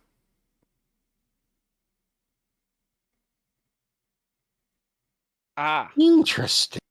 Dr. Volt will take one of them too and examine it for a bit before putting it into his pack. Joel's has already been put into his tail bag.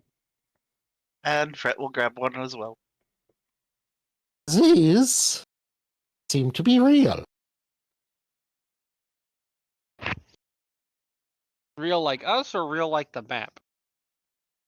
Not like the map. The map was wrong. These are, what's a better way of putting it? The ground you stand on is real, right? Uh-huh. The world around you is real, right? Uh-huh. These are real. Ah. You can't make these go away.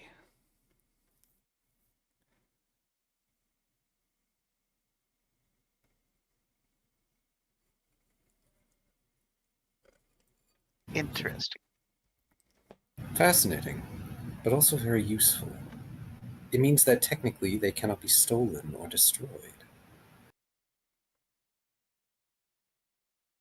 Fret will raise an eyebrow at that, and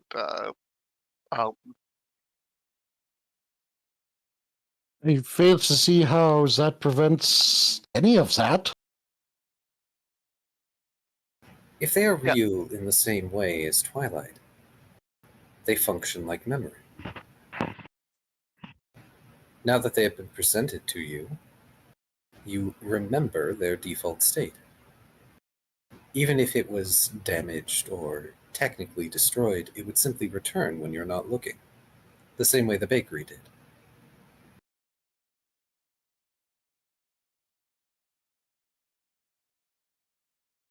Fret will scribble out, I don't know if that's how that works or not. My bakery did not have construction workers around it, did it? Fret will add an addendum. I mean, these passes. Joel is just kind of like slow blinking. It's not like we're going to suddenly test it. But if Volt is correct, that would mean that these things are essentially a permanent addition to our persons.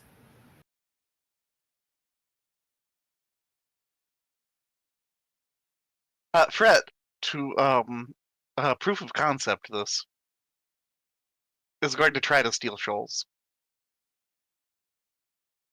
Roll a sleight of hand. Okay.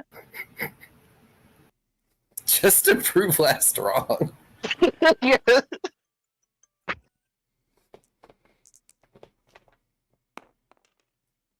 Well, that flopped, but that's a 32. You try to steal or reach into his bag, and you think you feel a piece of paper, so you nab it. And then when you open your hand, you have a rubber ducky.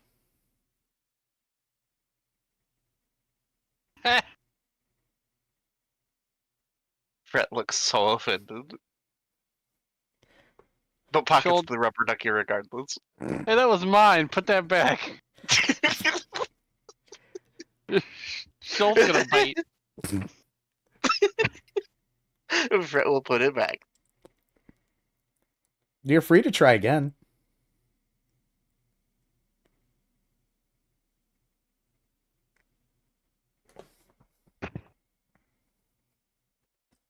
Yeah, try and replicate. Try you have to try more than once. One time isn't. That's not a good sample size.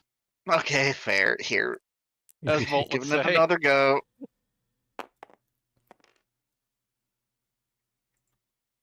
That's a 29. You reach into his pack again. You feel that pass there. You know you're grabbing onto it this time. And then you pull it out. Hey, Viv, what kind of random crap do you have in your tail pouch right now? I've got. Let me scroll down. Ow. Just choose a random item. Vari's going to accidentally steal it. Well, he has a lint catcher ball. You have a lint catcher ball in your hand. Brett will just put that back.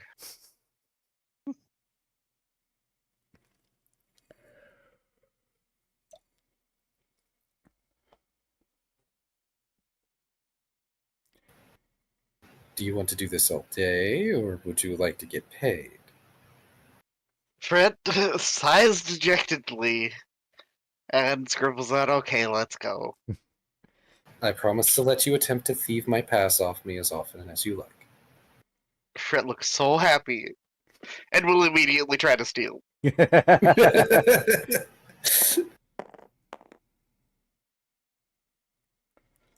31. You go in there, and this time you're absolutely sure you grabbed it. You know your hand's on it. You feel that papery material, just like yours. And then you pull out your hair and it's a pair of tongs. You have become Crab. No, Fred isn't human. Fred resists. Oh, thank you. I was wondering where that was in my apron. Fred will give the tongs. Takes the tongs back, puts them on the rack where they belong. Shoal looks offended that nobody click-clacked them. There's something wrong in the universe now. Oh, no, you misunderstand. He put them back onto the rack. He click-clacks them before he lets go. Well, he did, but Fred didn't click-clack them. Therefore, there's something wrong in the universe. Oh, that's fine. The universe has been offended. I could just assume since Joel is Cap. Either you Yes. clickety clackety or you get the smack. Yes. Bap. And it sounds like the group is going to go ahead and travel off to where your tavern is to go ahead and collect payment from a Mr. Tooth. Yes. Money. You guys walk into there, and Tooth has really cleaned up the place. Like, this place is sparkling clean. He's got a giant toothy grin on his face. He is almost parading around his tavern while cleaning things, his tail swishing back and forth, occasionally bumping things, and he's put up Christmas lights for some reason. I mean, any grin he has would be. He just seems so happy. As you guys walk in, he almost disregards you, then pauses mid-step, turns to you, and goes, "Hello."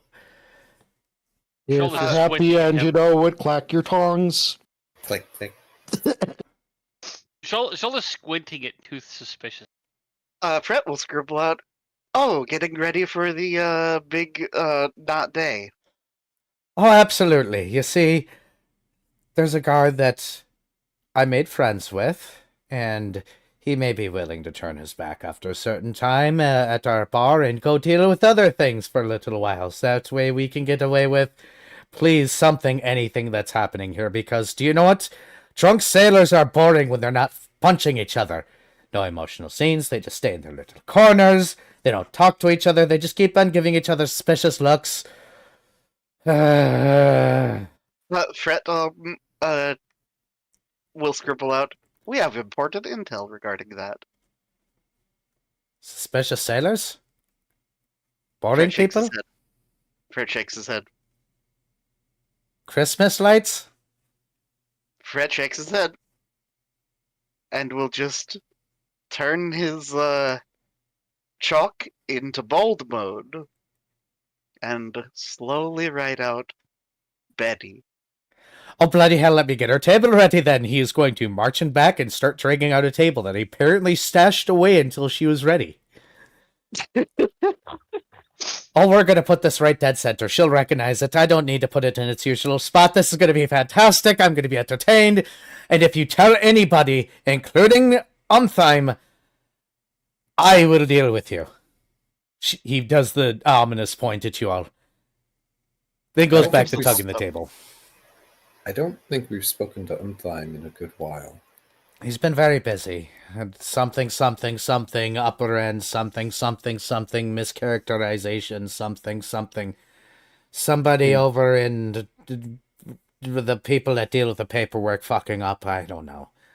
Not my Internal problem. Investigations, yes. Was that what's going on? They don't tell me nothing on that end. I'm too low in the pegs, high enough to be in control, low enough to not know what's going on.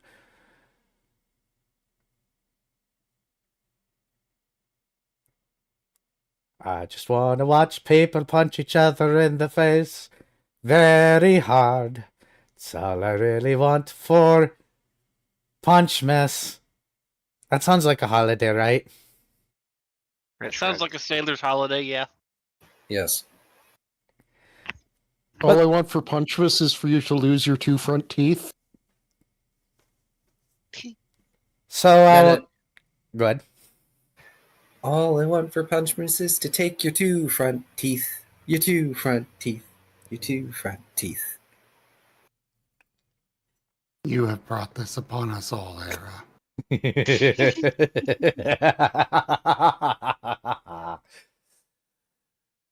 And I'm okay with it. Paint deserves it. One way or the other, you all are here, which means you're here for a reason. So what is that reason? I am busy making this place a grand stage. Such the grandest of stages. Any ideas how to reinforce glass? That way nobody breaks it.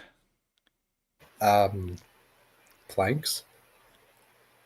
His eyes go wide. I can do that. I mean, unless you're not allowed to, like, bar up the windows. Oh, bloody hell, that would be suspicious for the previous. Alright. Either rate, you're here for a reason. Also, there are several ways to temper glass, but very few that work after it is already. Fret will scribble out storm shutters. He snaps. Got it. Done. Payment. Alright, I owe you guys money. He just leaves the table where it is, awkwardly, and goes around the bar, and then sets down a payment. He goes, I reviewed your file. Congratulations, you're rank D. Yes, you're doing the other mission. There's no rush on it, because the sciencey folk put it on my heads. Get to it when you get to it. But here's your payment. There should be about 1,000 scales each. Woo. Welcome to rank D, officially. I'd give you fanfare and do the official thing, but you guys don't seem to be interested in that, and I'm currently going to make this place so clean that you don't see any of the previous bloodstains, and I get new ones. 1,000 scales, you say? H? Well, that means I have 347 scales. How does 1,000 put you at 300? Because it puts me at 4,347. Yeah. Yep. Yep. Yeah, I'm at 3,251 now, so I'm a little short. No, just remember, guys, you're not paying from level 3 to level 4 because you guys are level 3 right now, right? We're level. You're not paying We're for level level 4 4 to level 5. You're paying for level 3 to level 4. Yes, which is Yeah, 4,000. so Okay. Yeah. Just I making sure have that's even there. less scales than that. I'm not even over 3,000. Don't worry. You guys might be talking to somebody that might be giving you a huge boon soon. Woo. Shoal's broke. Rip Shoal. To be fair, Shoal spent a lot of money on the magic stuff. Paint is just And I going roll to over average. slowly eat the 4,000 scales. holy crap! Just crunch, crunch, crunch in the saddest manner possible. He's gonna be eating those all day. He just reaches into his pack, munch, munch, munch. Are you sure you're not a paladin of Erebane? Because this is starting to sound like this kind of shit Erebane would pull. Depression eating. Shoal's getting tired of this pseudo depression. It's not pseudo to him! It's full on depression. Shoal's about to undepress Paint by throwing him in a fucking lake or something. I'm not sure that that's gonna work. It'll give him something else to think about. Oh, What? As he just You think- sinks to you the think cat- bottom. You think cat sharks are any? You think other cat sharks are any better? Oh, you're not feeling good? Think about this instead. Smack. oh. Wait, does Joel actually smack Paint? Not yet. No. Not yet, Okay. but I want to point out that this is a sign of affection. It is. Depending on how hard Shoal is smacking him, it could be. The fact that Shoal actually cares to pause and smack him is a sign of affection. Because if he didn't care about Paint, Shoal would just ignore him eternally. You mean like how Shoal does for most conversations? Yes. Yeah, sometimes.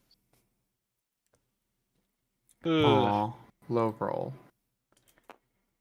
That's a 5 out of 8, dude. That's above average.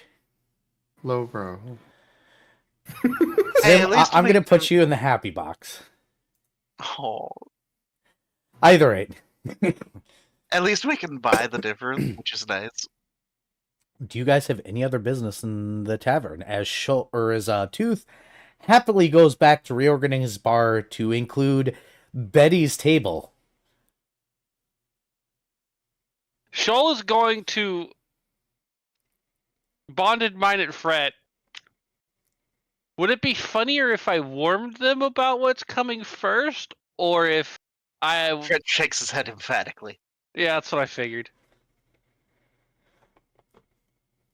Shoal's gonna kind of look at the rest of the par, point with one paw, and go, ha! And then leave.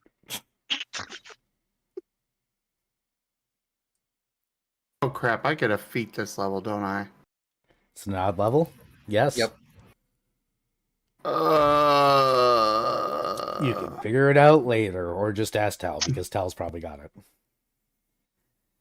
Yeah, I get the feeling that the level up will not be immediate, so we should be okay. It won't be tonight. But, where are you guys going next?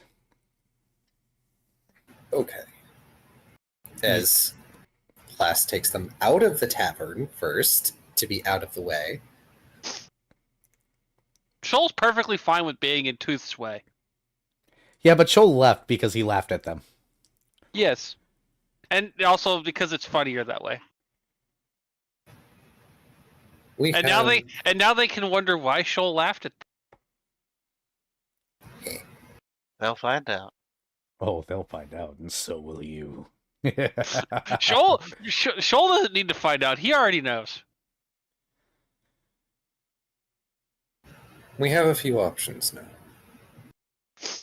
We can go looking for Mr. Exley, which shouldn't be terribly hard, GM nudge.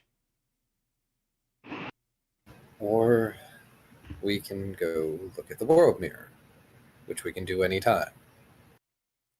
GM's very evil grin. Fret, Or we could not do any of this. What is your suggestion otherwise, Shoal? Shoal just shrugs and just goes procrastination. Not an option. Shoal Fret, Shoal looks offended. Fret will scribble out. How about both? I never said we couldn't do both. It's a matter of which are we doing first. Shoal Fret is shrugs. going to look at paint and see if paint is still big, depresso, espresso. Paint, are Reach you... in the bag, grab a mouthful, go back out, munch, Shoal goes, munch. ah! You're depressing everyone else around you. Fret scribbles out. What do you want to do, Paint? Paint just whimpers at Shoal's remark and curls back up tighter. Last bends Where's over. my coin? Where's my coin? It's decision time. Okay. Okay, I can't have last do anything. This is a Shoal. Not moment. yet. Alright, so heads, Shoal gets fed up with this. Tails, Shoal does not get fed up with this yet. Aww. It's tails. Not fed up yet. I mean, there is a third option. You could go visit Dextrel. Oh, that's true. Oh yeah, We could- tell him where air is. No, Tell him air bathed its head. No. Dextro got an upgrade. Oh yeah. All right. Bends down, picks up paint. I know what we're doing first. you Fret guys. shrugs, just follows along. Paint is just dejected dead weight. I feel like Last has picked up paint as if he's a cat, like under the forelimbs, so that long odd. Oh, Oh, no. so you guys go out to where the training grounds are, and you don't find Dextrel, but you're told immediately where he is. The library. Oh no, you see, there are new posts for the cough around town, and he's very good at paperwork. Nerd. Anyway. As you guys walk into his office, where he's apparently taking account of everything going on, because that's what his job is officially now within the ranks, you notice that those trees that Paint had grabbed are currently his horns, and he's got almost new pseudo wings. He's unfortunately still a little bit on the rotund side. As he looks up and he goes, "Oh, please, God, tell me you're saving me from this right now. Thank you for the upgrade." Well, thank you, Cass. Crab cakes. Out of character, we went to an accounting office. Oh, and Threshold, yes. Ah, Dextrel got reassigned. He is no longer rank 1. He doesn't have to be at the training grounds every day. Instead, they're having him do paperwork. is there something you would rather be doing right now? Anything but this, he says. Well, you could help us find Mr. Alan Exley. If it's not out of town business, I can't leave my post, unfortunately. But Really? thank you for my update. The trees in my head are itchy, though. I'm sure it will be fine. Holds up paint. Look, Paint was excited when he heard about when he saw the trees he grabbed being used, and then he said they were itchy, and now he's depressed again. Oh my I might fucking- slap Paint. Holy shit. oh my god. Yes, they will be fine. They're at least unique, so I have that. Just I didn't expect the whole transition to be so He flutters the little wings. They're so tiny. I expected to be all grand and fancy, but apparently that's not the way you level up around here. Alas, at least I can seed now. Turns out there's a whole process here too that I didn't know about. The seeds will come when they're ready to come, he says, looking so dejected. Paint is looking at the wings and trying to wriggle out of Last's arms. I mean, Last will let him. Great. Paint is running off to the to the blanket shop. Oh.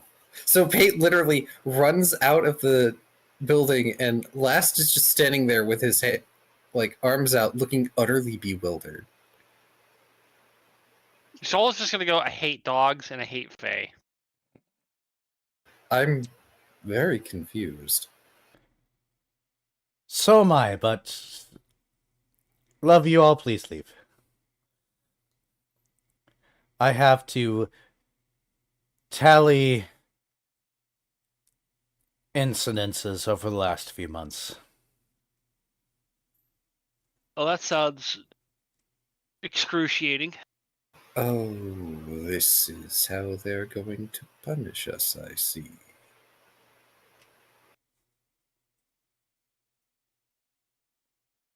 My condolences. This is my job now. I'm good at filling out paperwork. This is what I get for keeping thorough research notes. Always condemned to a life of monogamy when I could be out touching things I shouldn't be touching. Monotony. Do-do-do-do-do. Same thing in this case. Is it, though? I've been married. Oh. Never Oh, marry an eyebrow wax. archaeologist. We're boring.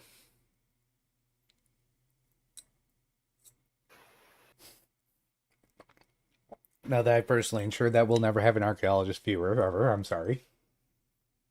Oh. Last just looks down for a bit, drops his arms, looks up at Dextrol. Well, how lucky for you. Turns on his heel and leaves. Au revoir. Fret will briefly dance at Dextrol and then leave. Dextrel just looks so confused.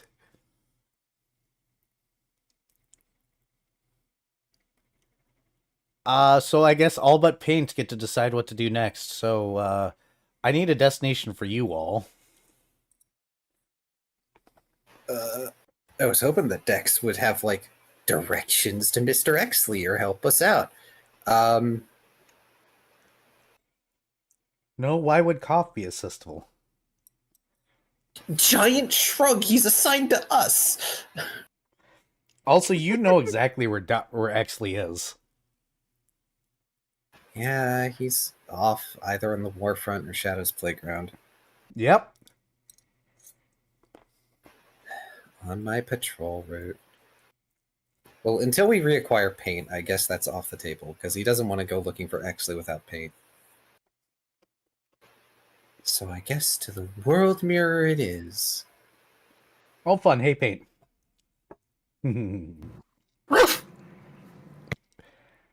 You run to that blanket shop again. Yes. And you pop in the door and you hear the blanket guy go, "Oh no, I'm busy." Oh. Let me finish one giant project before two. Because I assume you have a giant project for me, Pupper. After this one. He squints at him. He goes, "You do realize that I have the right to deny service whenever I want, right?" Ears droop. And he leaves and runs off to find a different shop. Gods help me. Good dogs. This is why Shoal doesn't like dogs. How big of a fucking blanket are you going to fucking have made now? Oh, not a blanket this time. What It's wing now? covers or something. Is it wing He covers? is he is looking for wing extensions. Oh my god, this dog. I figured. Do you know what doesn't exist and you're going to spend a good while looking for? Wing extensions?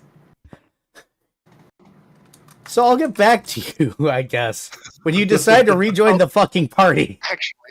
Actually, Era, there is an item. Hold on. Give me a minute. Vari, go no. corner my No, life easy. no, I'm Denied. curious. I want to hear. No, denied. Denied. Let me progress the story. Yeah, come on. Vari, I'm boyfriend privilege denying that entire bit. Oh, No, I found an item. No. Wing sheaths. oh, that's not extensions. Those are wing covers. Yeah, that's different. That's not what he's looking for. I would like to progress the story this session. He is basically looking for somebody to make like tarp or canvas wing shaped things with wires in them to attach onto Dextral's wings.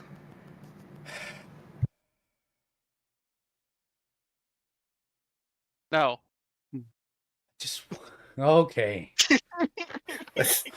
Fucking roll percentiles. Just fucking roll percentiles. Oh my dear Jesus, just roll fucking percentiles. So sorry, Era. 44. Not today. You're not finding anything. Let me progress the story. Oh wait, I dropped him down and got 100. Didn't announce Oh, it you a brief find them beforehand. never. Sorry. Oh, we should probably stop torturing Era. Paint is desperate it's- to be a good boy. I let all last my episode go without complaining about you guys not letting me progress the story. Let me progress the story. There's not very many times where I ask you, let me progress the fucking story. Okay. I guess Paint goes running around town and then finally winds up at the world mirror. I need a moment. Let's take a break. Okay. It's a 2 hour mark. I need to take my meds, actually. So I have access to third level spells. Assuming our level up happens, because we have to exchange the seals. thank you for the follow or the sub. I appreciate it. Yeah. But when we do, you know what's the third level bard spell? Something stupid. Yeah, it's very stupid. Hmm. Let's just say Dr. Volt is going to be very high on his bullshit. Oh no. Because he's going to have the voltaic button of bullshit. Oh no. Oh no. What is Glibness is a third level bard spell. Oh no!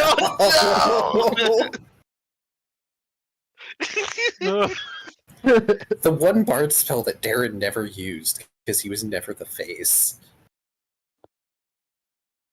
I don't think our party really has a face. We're all just kind of here. But yeah, sadly, Fret, when he eventually gets 750 more scales, he'll only be able to cast second level spells. Technically, we have the seals, but they're in non-seal format. Oh, all the gems. Yeah, Shoal needs like 2,000 seals.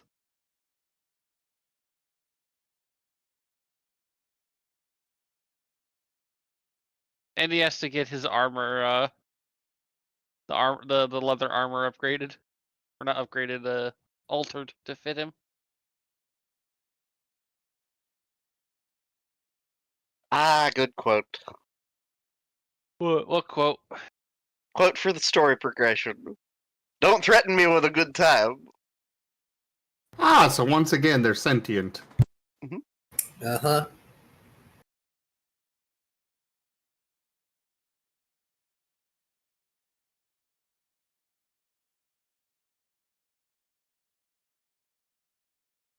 Oh, right, I should grab a reroll. We're going to the world mirror. Yep. Yeah, well, where is the whatever stuff about gaining rerolls? Because I have not found any of the I think Any it of was. I think it was explained to us rather than put in the document. We get a reroll when we leave to go on a mission. We get a reroll when we visit the world mirror, but we can only have one of those stored at a time. Mhm. And the other ones we get, we just kind of more like the Baldur's Gate inspiration types. Yeah.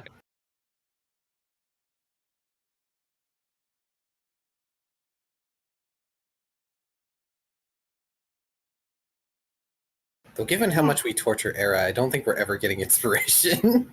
Yeah. Yeah. Well, Especially since maybe if Paint was allowed to have at least one of his attempts to help somebody go through, he wouldn't be so desperate to find more things he could do to be a good boy. Well, maybe if he wasn't being a little baby about it, oh, Shoal would let him help. oh, Oh, Out of character. I gave you a bone. And you are a good boy. It's just you're missing all the fucking things. oh. I just want to progress the story tonight. There will be things. Don't worry, Paint. You get to be a good boy very soon. Shoal will make sure to never call him a good boy ever again. Ow. That's Come on. not... Well, dependent. Okay, that is kind of depending, but at the moment, Shoal is irritated. And that is the tip goal. That's several things thrown at my face. Mala, let the GM. My goodness. All right, that is the tip goal almost completed. We are off by 2 cents. Was it Mala's fault? Yes.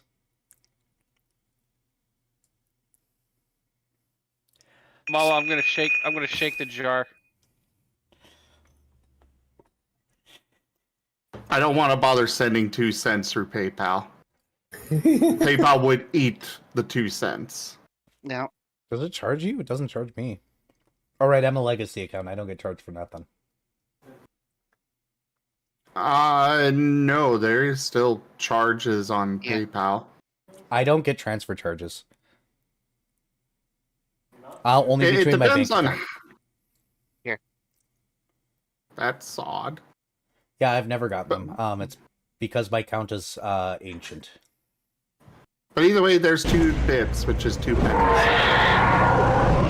Jeez.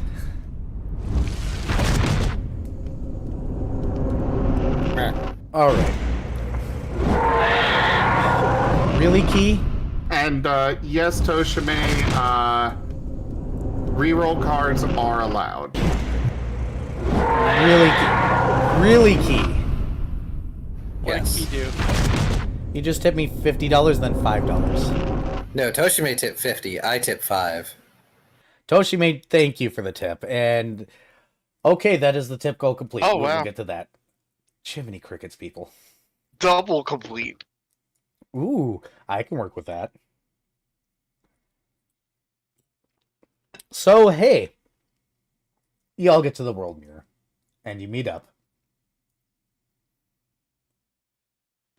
And here comes the fun part. Last, Yes. I believe you're taking the lead on this one, correct? I need you to do me a favor and roll a will save to will yourself to look into what I know very well you don't want to. Yep, saw that coming.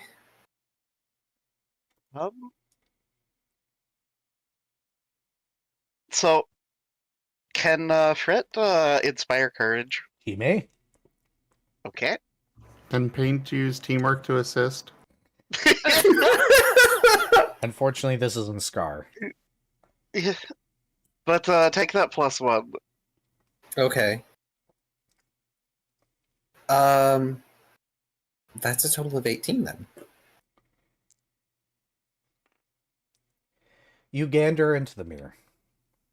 And for the first time in your existence here in Twilight, you reach up and you pull forth imagery. It's a weird feeling. It's a warm feeling. And then you do see He-Man it. wants you to be much more descriptive. I think that's what's happening like right now. And you do I just figured before you start, you know. and you do see it. It is similar to what you saw before. It is definitely the heaven promised to you in the books of yore from your people. It definitely has all the architecture correct. It definitely has the individuals like yours, even those pre-transition. The hell was that? The sad paint. Paint noises? Man, chat, you're making I'll it turn really off. hard to fucking run a hard scene. I turned off the feed through. Go ahead.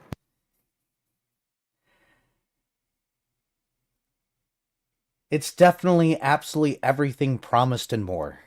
As you look into it and you see your people, even those pre-transition to the state that you guys are in now, which gives you the allure of ancientness. You do not see the mask there as you expected to see it. But you do see him. On his throne as you expect him to be. Looking concerned with his fingers steepled, staring out into the heaven.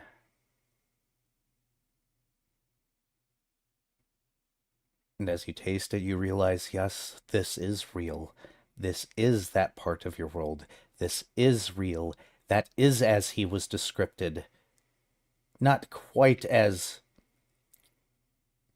correct as you expected, but you know very well that this is the truth. Something is concerning him. Concerning him. You don't see the other gods.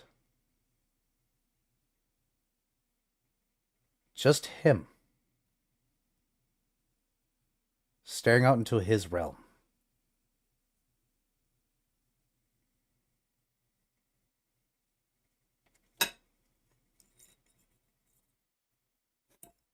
Out of character, is this the one that meant missing? Yes. Oh.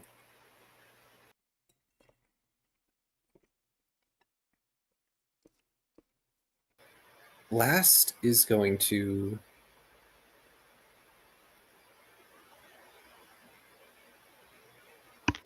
reach out as if to touch the mirror.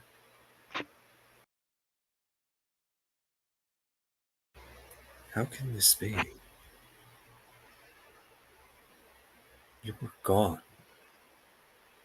Absent.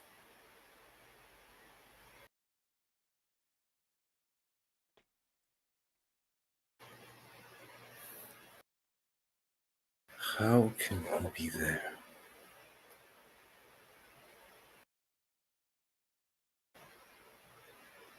Of all the gods, why is he there? Why not Meted? Why not Halthris? The twins?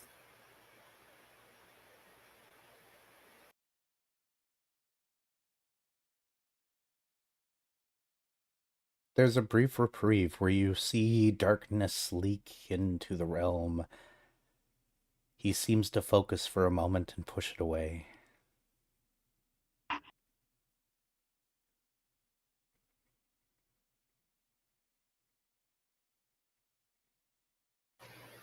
What? Narrowing his eyes, he leans in closer, or at least sort of like motions like he does. What is that?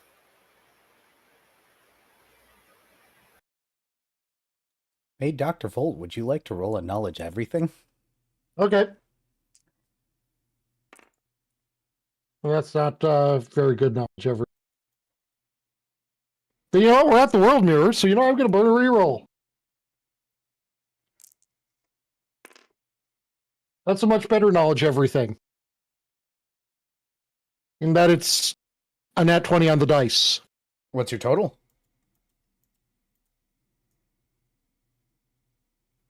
I will Egregious. subtract the 1 from it because we haven't officially leveled up yet.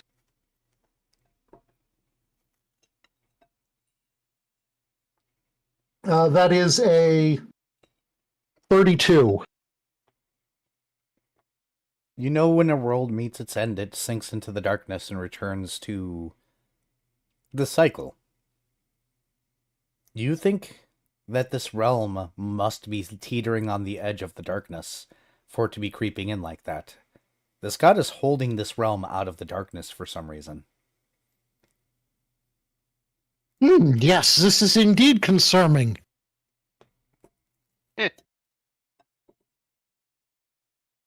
Dr. Volt will explain the situation.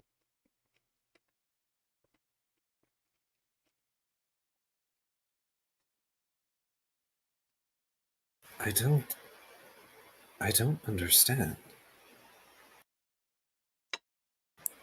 Everything, every written notation about Avnos. They were this aggressive god. The hunter-protector, certainly, but they were banished for their actions. It doesn't make sense that they would be presiding over the afterlife, let alone an afterlife at its end. Well, you said it effectively in there. Hunter Protector.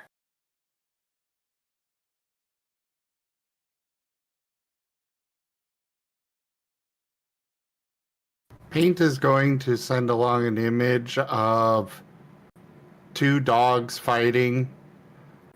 One gets defeated, and then the victor goes off to right. I am aware of how history works.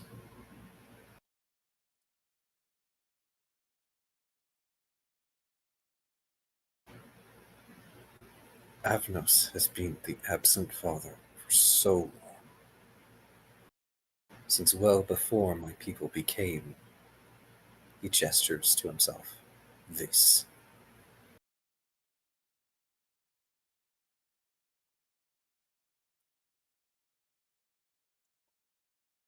I just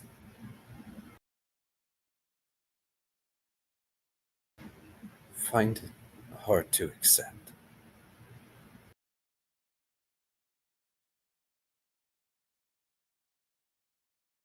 But there are many things that are not as I envisioned them.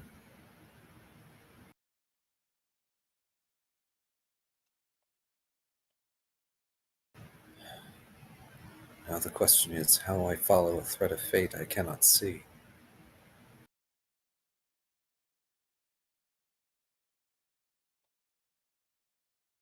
Hey, Brett. Yeah. So, I gather navigation check. I mean, it would greatly help if he zoomed the hell out. Uh-huh. You can look at a building and you- have no idea where it is. Yeah, Fret will, just, kind of, do the, kind of nudge Lost and pantomime, taking two fingers, starting from a close together point and expanding out. That'd be zoom in.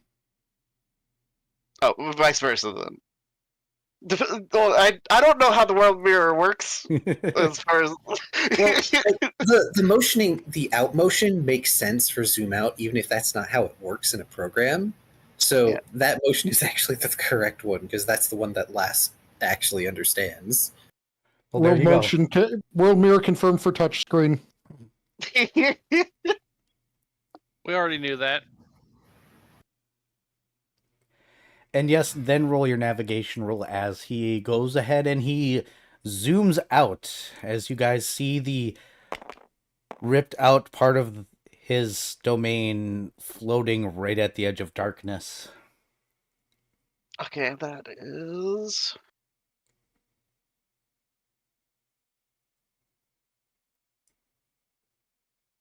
A good roll. Yeah, that is a 20. Holy shit, that's way out there. That's further out than you guys have ever been before. You're not 100% sure because the darkness obscures it, but you're pretty sure that you have a good concept of how or of where it might be. It will take a little bit of work when you're closer because you're going to have to, shut up, Google, match the stars.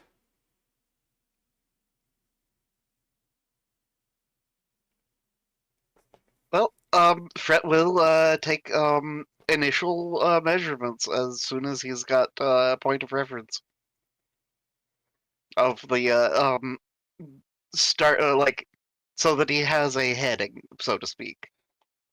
Understood. So how long are we zooming out here? A while. Oh, He needs other stars. Stars don't linger near the darkness. They tend to just get sucked in.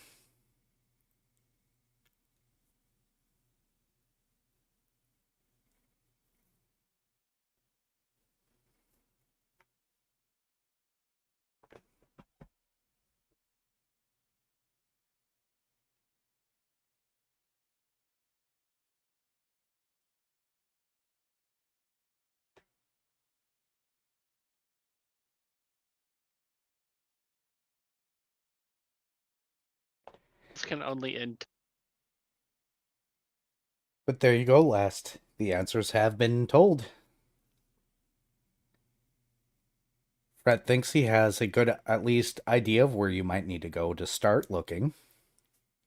Yeah, he'll cross-reference with his Wayfinder and Astrolabe. Yeah, you think you have a good general idea. It's going to still be a little difficult getting there, but you think you can manage.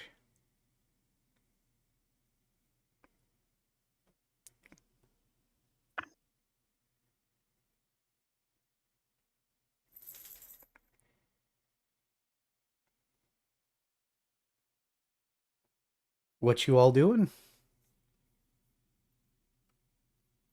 Well, I am to take it that intervention is something that is rather imminently in our future. Yeah. I...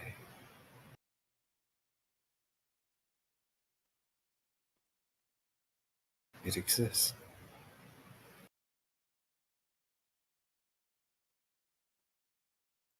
Fret nods. Paint is gonna go over and lean against Last leg. Paint will feel that Last's legs are starting to like shake, and he sort of gets to his knees before he actually drops and puts an arm around Paint.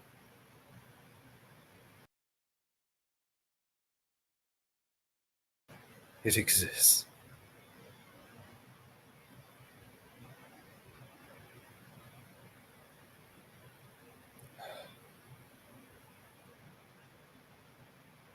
Will you all help me? As he looks over his shoulder at the others. Fret gives a Shoal thumbs is up. Shoal is just gonna give Last a look.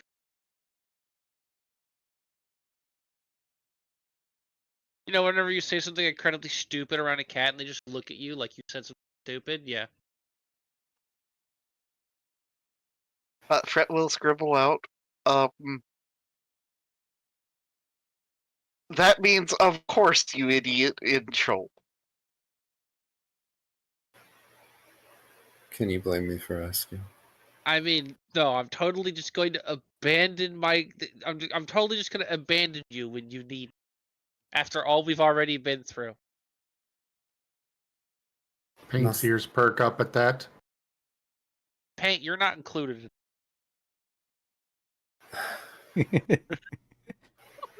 Paint sends a long mental image of Doggo Shoal and Doggo Last running around together. I am not a dog. I do not appreciate this slander.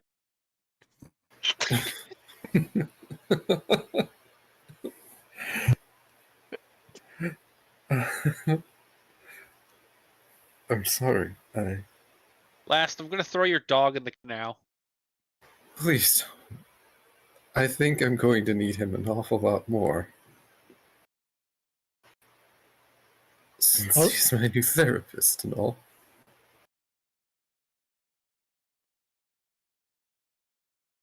And aside from the practical reasons to help out an ally, it'd be foolish to pass up a chance to study something so fascinating.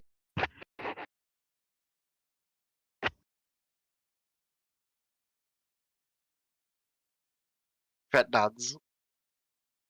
As long as you're aware, I'm going to taste test your afterlife.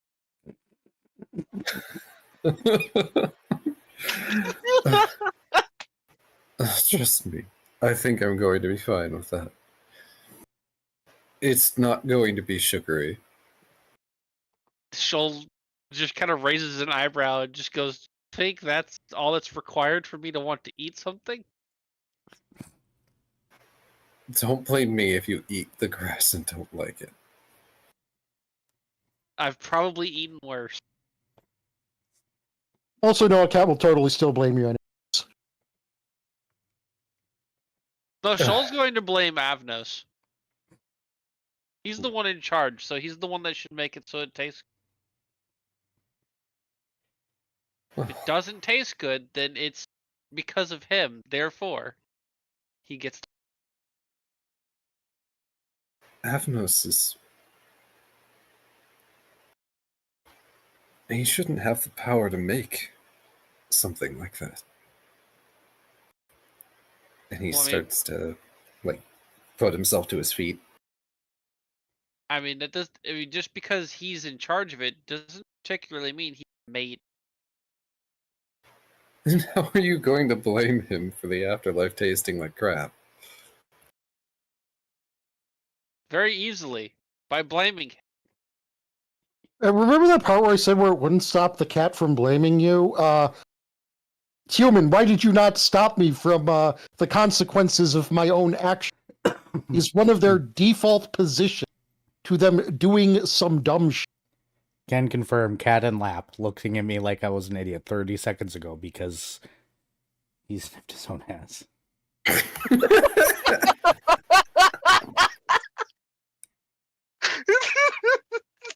Exactly. You understand. Little dipshit. He literally recoiled down from his perch that he was hiding in all night. Bent around, licked himself, and then gave me a look, and then hopped up in my lap, and then continued to give me a look.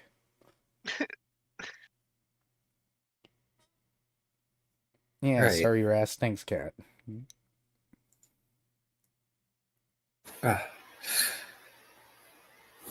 For once, I'm glad I don't have those weird flesh things like tear ducts or snot. I would be an absolute wreck right now. Fret will scribble out. So, how about to keep from being an absolute wreck? How about we continue? Let's find Mr. Law. Yes. Shoal is debating doing something it's also serious, but also, not nearly as feels-inducing involving the world mirror now. What's that? A bad idea. Define bad Fret- idea by telling me what the you're about to do. No, you're not gonna. The thing Fret wanted Shoal to do. You're not gonna get the attention of a big frickin' Brian Dragon here right now. Oh my God, Shoal. Are you sure? No, are you sure about that? Yep, you get that as your response in Bonded Mind. What did you send me?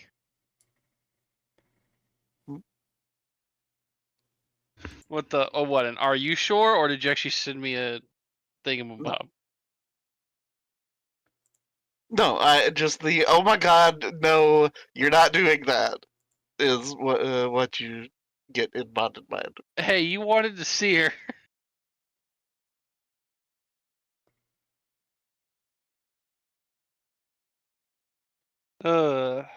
Are you actually going to do it, Viv? Where's my coin? Good.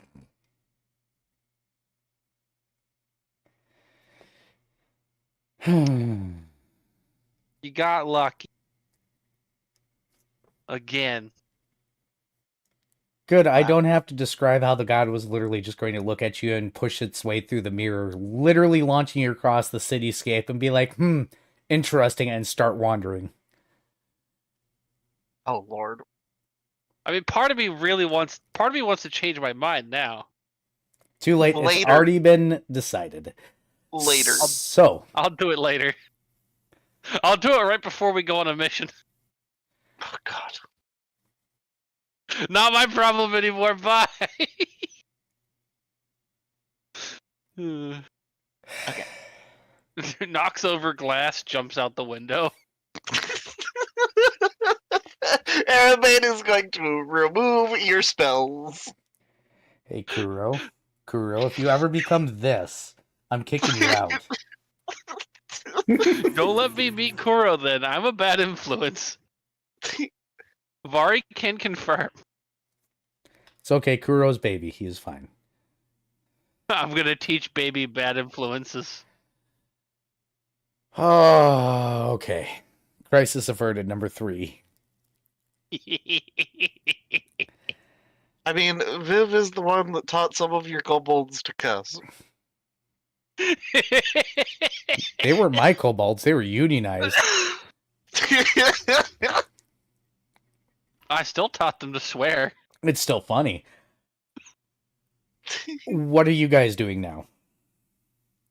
Well, there's only 2 places Exley could be, so the party's getting a trip through Shadow's Playground and possibly the Warfront.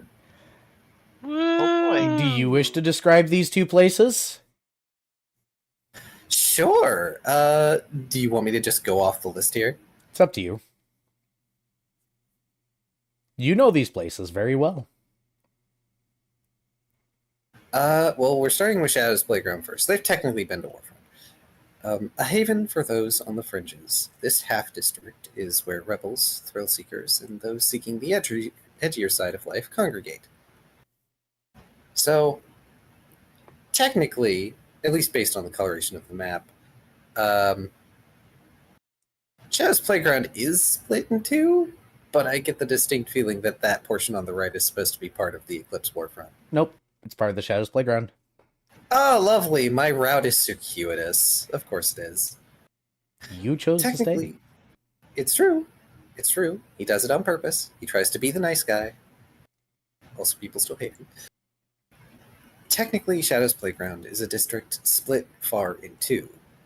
The wedge that is the Eclipse Warfront being between the 2 pieces.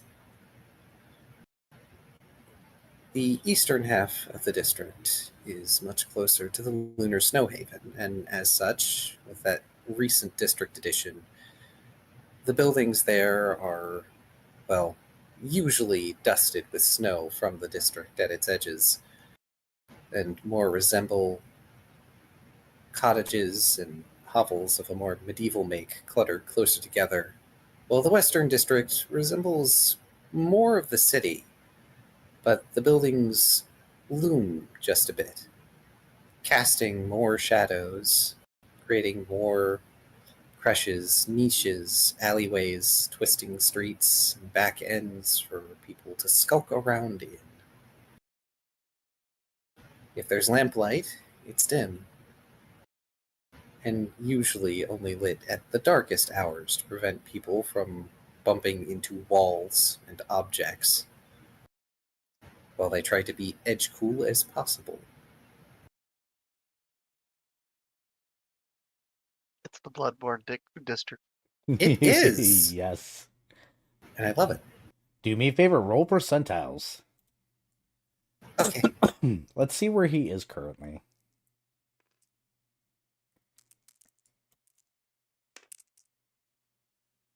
$33. Oh, good. You get to describe the war front now. Ah, yay! Me throwing The- another GM under the bus. No, you're fine. I'm only slightly hesitant in being less descriptive than I could be because, well, it is your world. You know my world. I know. I also know what my vision of your world is and how it could be different from yours. Do you know what the great thing about Twilight is? You're right. So is Viv, Vari, Paint, and Dr. Volt. You're right. Oh no. Twilight's wonderful, isn't it, folks? Why isn't it all underwater? Because. There's a district for that. Indeed. Yeah, but if Shoal was right, it would all be underwater. No, you see, your perception of it is right. It is the fact that you don't believe it's all underwater that it's not. Changing my perception. You don't know this out of character. That requires putting more points in perception. Bet. That involves you needing a better will save, bro. That's also fair. Right. My will So- save is dog water. The Eclipse Warfront, as the map piece here says, a somber reflection on the past. This district bears the scars of old battles and stands a haunting reminder of the cost of war. The Eclipse Warfront is shadowed, but not in the same way as the rest of Twilight. Skyscrapers, great buildings, palaces, and artifices broken and in ruin, littered with smaller places built out of various bits and pieces. It's a war zone in the aftermath, and yet at the same time in the middle of it. There isn't a constant bombardment or destruction going on, but that tension is there. Unlike the huddled, cramped streets of Shadow's Playground, the Eclipse Warfront is littered with debris and open spaces that almost feel dangerous to cross. Here, the citizens hide in reclusivity and fear, wishing to avoid others if they can, rather than choosing to do so for deception.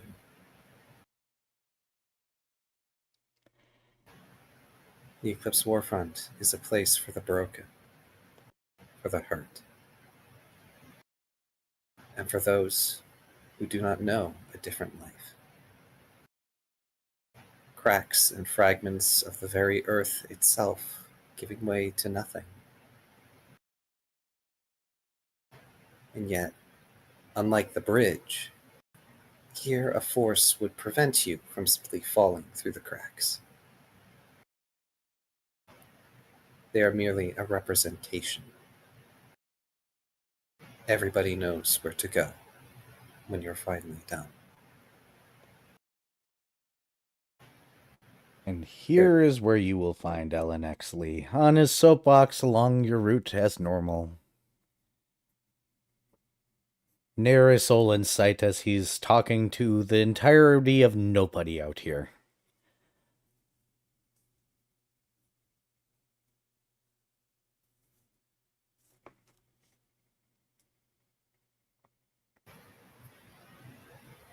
Lost will approach, Mr. Exley. Hands clasped behind his back. He doesn't have his mask on this time.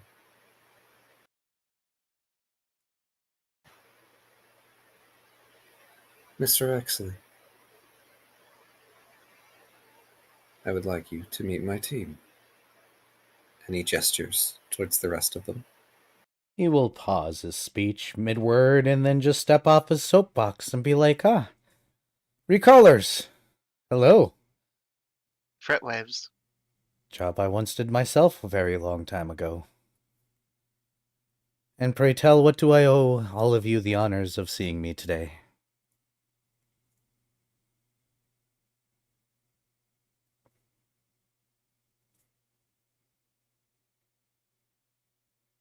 Soul just looks at Lost. Sorry, doing minor note catch up.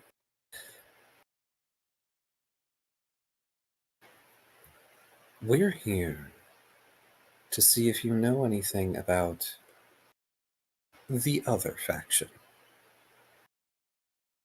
I was hoping you'd come to me. Honestly, I'm growing tiresome of them, so yes, quite a bit. Do you want to go somewhere better than this? I would assume private, open. I'm an open book.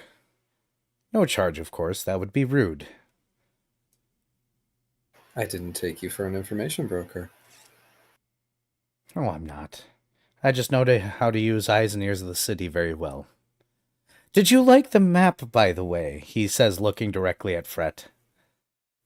Fret squints. And here I thought me using your measurement unit would be a boon. I'm assuming that squint means I failed. Fret will scribble out on his chalkboard. Well, it was successful, but it depends on what your goals were. Impress you? Quite frankly, impress all of you.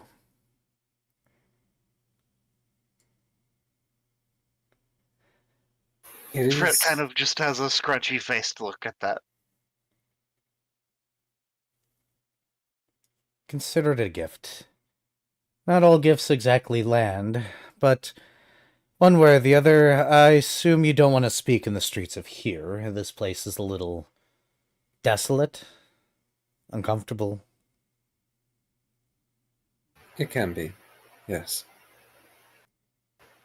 Besides, it would be rude to ask you to tell us all you know while you still stand. It kind of reminds me of this place I once saw after a colleague of mine finished designing some new cannons and escape Sam. Ah, He always yes. did like her. The Eclipse Warfront. Erebane's distant memories of a world torn apart that once was his. But any particular place you guys would like to go? Anywhere with an amount of privacy and the appropriate number of chairs. Fret, I do believe you're very good at the whole navigating the city, as well as you, Shoal. Any good Fret tea? nods. Quiet, somewhere people leave us alone. Fret has a Pink contemplative look. Pink gives a squint at the mention of chairs. Shoal is squinting at the mention of tea and does not particularly wish to take Alan Exley to Serenity. Exactly. We are of the same mind, strangely enough. Not in What do you mean, mind. strangely enough? Yeah. Just nope, not happening. So There's no talking allowed there, so yeah, it so wouldn't how really work about anyway. one of just the regular tea shops near I guess the World Mirror? Sounds fine with me. He will follow you gents out to whatever tea shop you bring him to. And he will offer to pay. And then request a quiet corner if a table is not available currently. So that way you all can sit. And you do not have to pay for your food or tea. As much as I know some of you are probably very tempted to take advantage of that, he will not complain.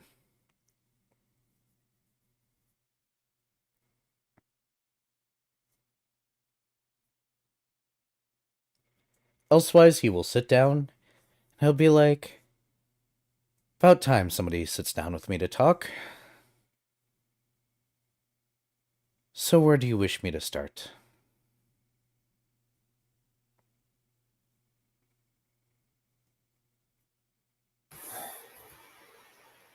Where to begin, indeed. How about this? We've come to know that there is a room that's been used, and it supposedly failed, both on Shoal and on an acquaintance. Do you know what that is? Oh, it's a mind control rune. The Protean's magic only works on those that are corruptible. Those that are happy here it'll fail on. So that is to say, Shoal, I would assume, if this rune failed on you, you quite like this place, yes? Shoal kind of like does the like nod shrug. I mean, it could be like, you know, or underwater or something, but yeah, on the whole. But no minor complaints. You don't have any begrudging need to go back home. You don't feel emptiness inside of you. You don't feel like you've left folk behind. You don't feel like you're okay here, right? Shoal kind of snorts and goes, I mean, when I first arrived here, yeah, sure. But you learn to set all that aside. That particular rune we're aware of, unfortunately only works on those that cannot set that aside. Those with hang-ups with being here are affected. Those that don't have hang-ups and have found happiness here cannot be affected. Those poor buggers have been trying for quite a while to find a way to affect those like Shoal. Well, sucks to be them.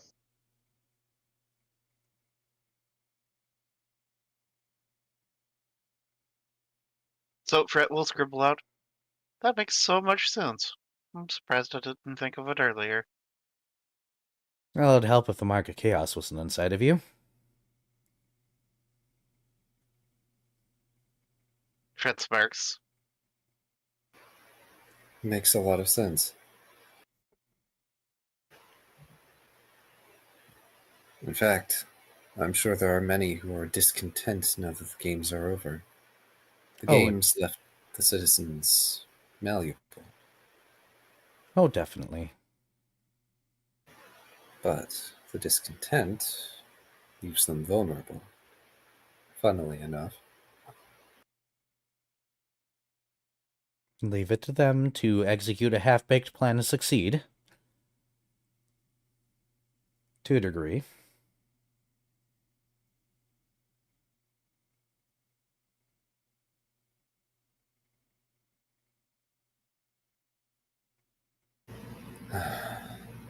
I suppose the next question is,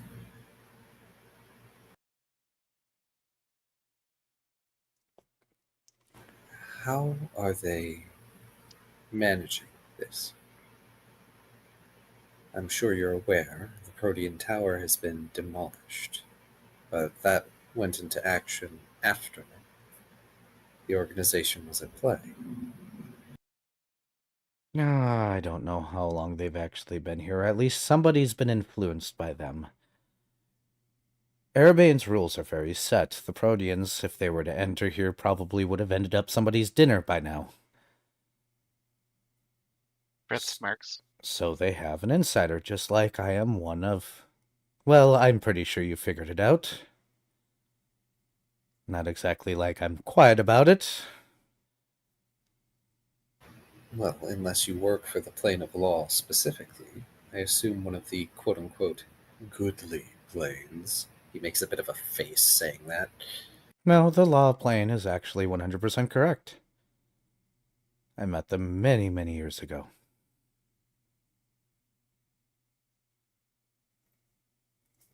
As I said, and I've told Sir Airbane this, I know more than he does.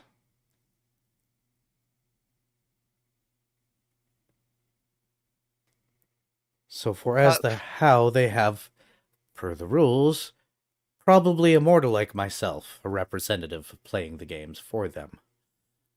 While I don't interfere the way they do, I am their representative here. Fret will scribble out. I have some connections that are also quote unquote lawful.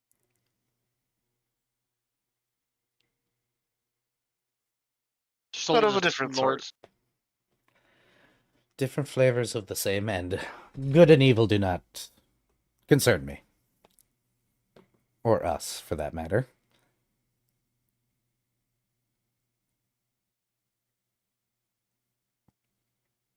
Fret nods.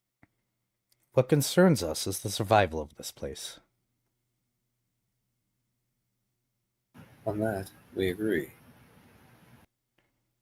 That's why I felt comfortable approaching you. I would hope that somebody would finally listen. I will respect Erebane, but quite frankly, he's a bit of an idiot sometimes. Stuck in his ways. Fret nods. Everyone is. Such is life, though, out of curiosity, have you figured out why the other faction? I guess you could call it faction. Technically, I'm the only one here. I'm not mind erasing people and making them join me and serve me, are doing what they're doing. Well, I would presume to sow chaos. He makes a kind of sort of motion. Fret will scribble. This place could change the balance of power between a lot of things. This is a lot of untapped potential, one could say. Well, it's more of a stopgap, actually. Nor is it the first one like this that has existed, nor would it be the last should things not work out. But what is this place truly? Have you ever stopped to consider how none of you all should be but you are? Are you implying that this place is some sort of universal fail? It's more of a catch. Things slip between the cracks all the times, and a catch catches them. And once the catch gets full, things can't slip between the cracks anymore, now can they?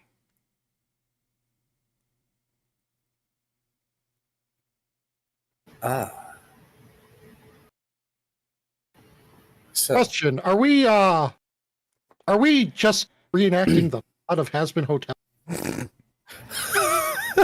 No. no! No? No. A funny comparison, but no. No. In other words, we're no man's land. We are where things that have nowhere else to go can go. Because otherwise they would be shunted somewhere. And this is why the unravelers outside take such pleasure in undoing us. Oh, it's more so than that. That they're another breed entirely. You see, the thing is that the less there is in the universe, entropy is more likely. The leak will just continue on forever and forever, and things will just leak out into the nothing, and eventually it'll all end. We, on the other hand, want this place to exist, because eventually the city's going to become so populated that those that may have been deleted can't be anymore, because there's no more room here, putting pressure back on the universe. As I said, things can't slip through the cracks if the crack is already full.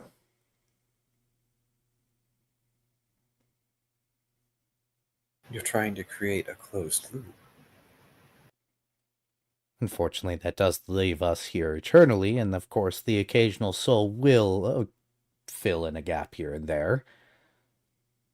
But, on the other hand, the city will grow quite grand and large. After all, you recallers are bringing back more and more. Eventually, it'll hit its limit. But there's a problem with that. When that would stop, we would reach a point of stasis, wouldn't we? And that is the goal. And that's a problem, because it's unchanging. Oh, so we're reenacting Shadowbring. I wouldn't say unchanging. New folk will come in every once in a while. The universe is always fluxing and changing, but it's better than having everybody here erased, isn't it?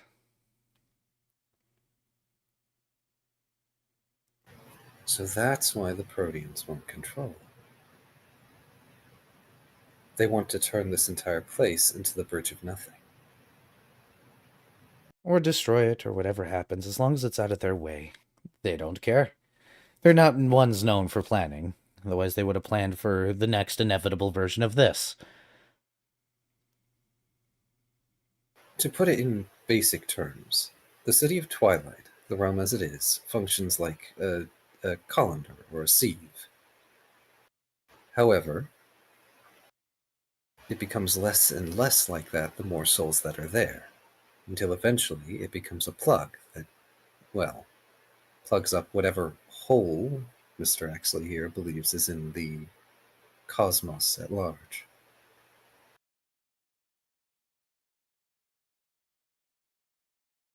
Now Do he I have that understands. right?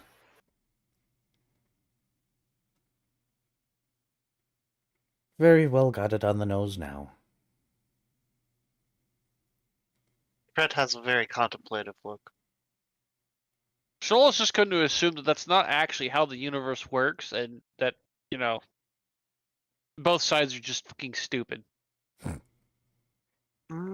Actually, could I knowledge planes You may attempt to. to determine whether or not this guy is talking a bunch of bullshit or not, or if it makes sense? That's a 16. You ever hear somebody explain something really complex in, like, terms that would make sense to a 3-year-old? Mhm. And there's probably a whole lot more to it. You're having that vibe right now. Could I sense motive? You may.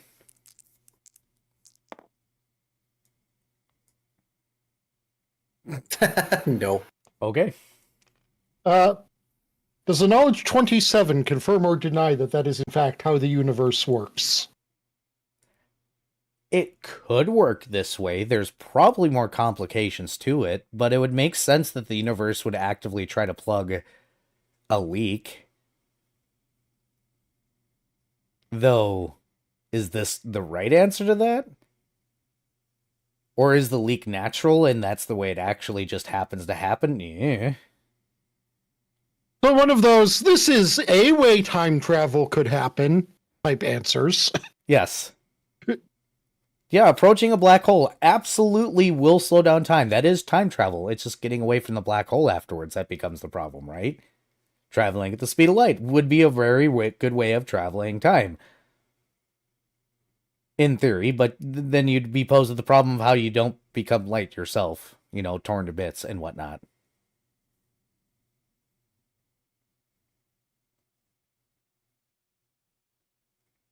But apparently this man and somebody else in the town believes that these are correct answers and therefore are acting upon them. Or rather, this man thinks that they're correct, and certain chaotic individuals think it is absolutely incorrect. Yes. Shoal thinks they're both stupid. Loss thinks As- he's maybe partially correct. As is Shoal's right as a cat. This is true. Fret will gently nudge Paint, and we'll scribble out. What do you think about all this, Paint? He's just looking around.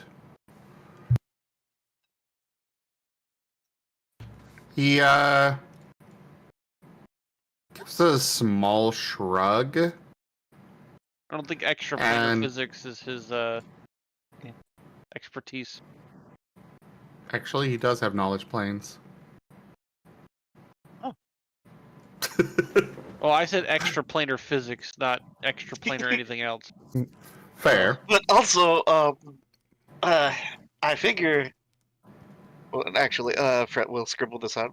Also, we probably could use your expertise in a little bit because I figure there's probably going to be something involving contracts or something because the law and stuff. Small whack. Then a look at Shoal. Less whack. Shoal smirks.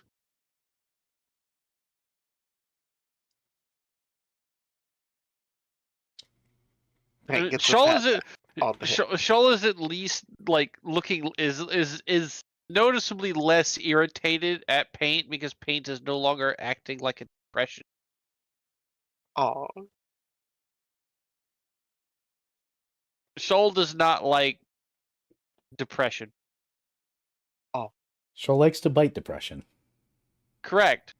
Shoal will bite people who are depressed around him too much.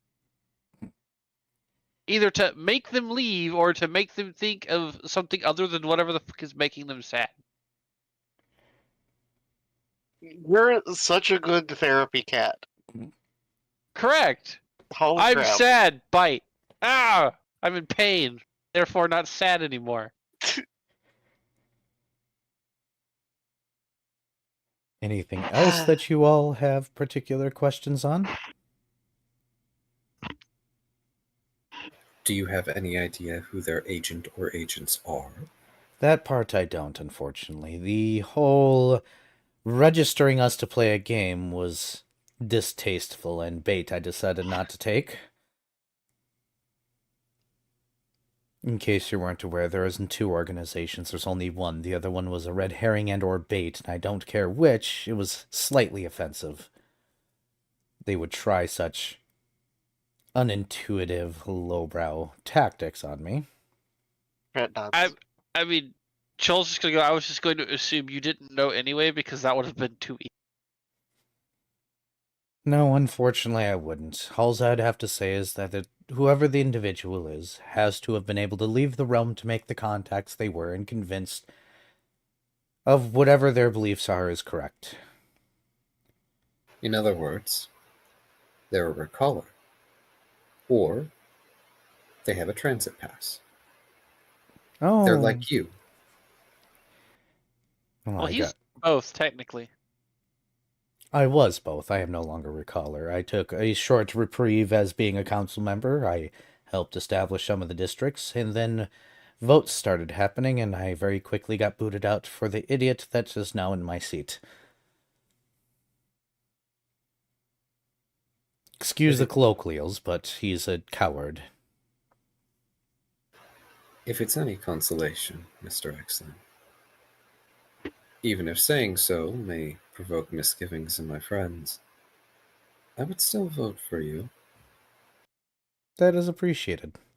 Now, when we're on the subject of endorsements, that may actually be a boon to me. Ah, yes. Nothing comes for free. No, this information is absolutely for free. Because, as I said, I want this realm to continue. If I happen to get an endorsement out of it, well, then that's just 3 birds with 1 stone now, isn't it? Fret nods.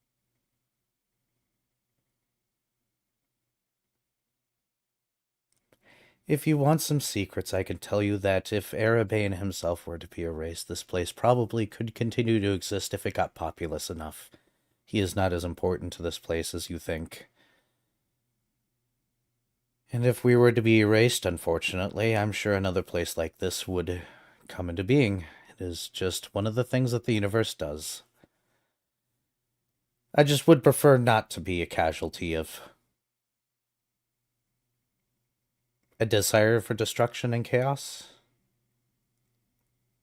Fret nods. I suppose it makes sense. Sorry, I was just pondering Arabane's predicament. It would make sense that he was shunted off to a prison somewhere,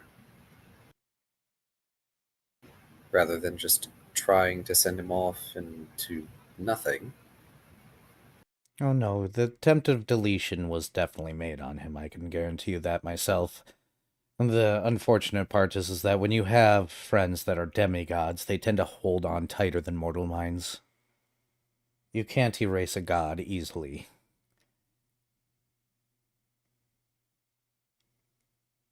You can't erase his memory nearly as easily either. Or hers, or theirs, or thems, or whatever pronouns they use on their particular planet.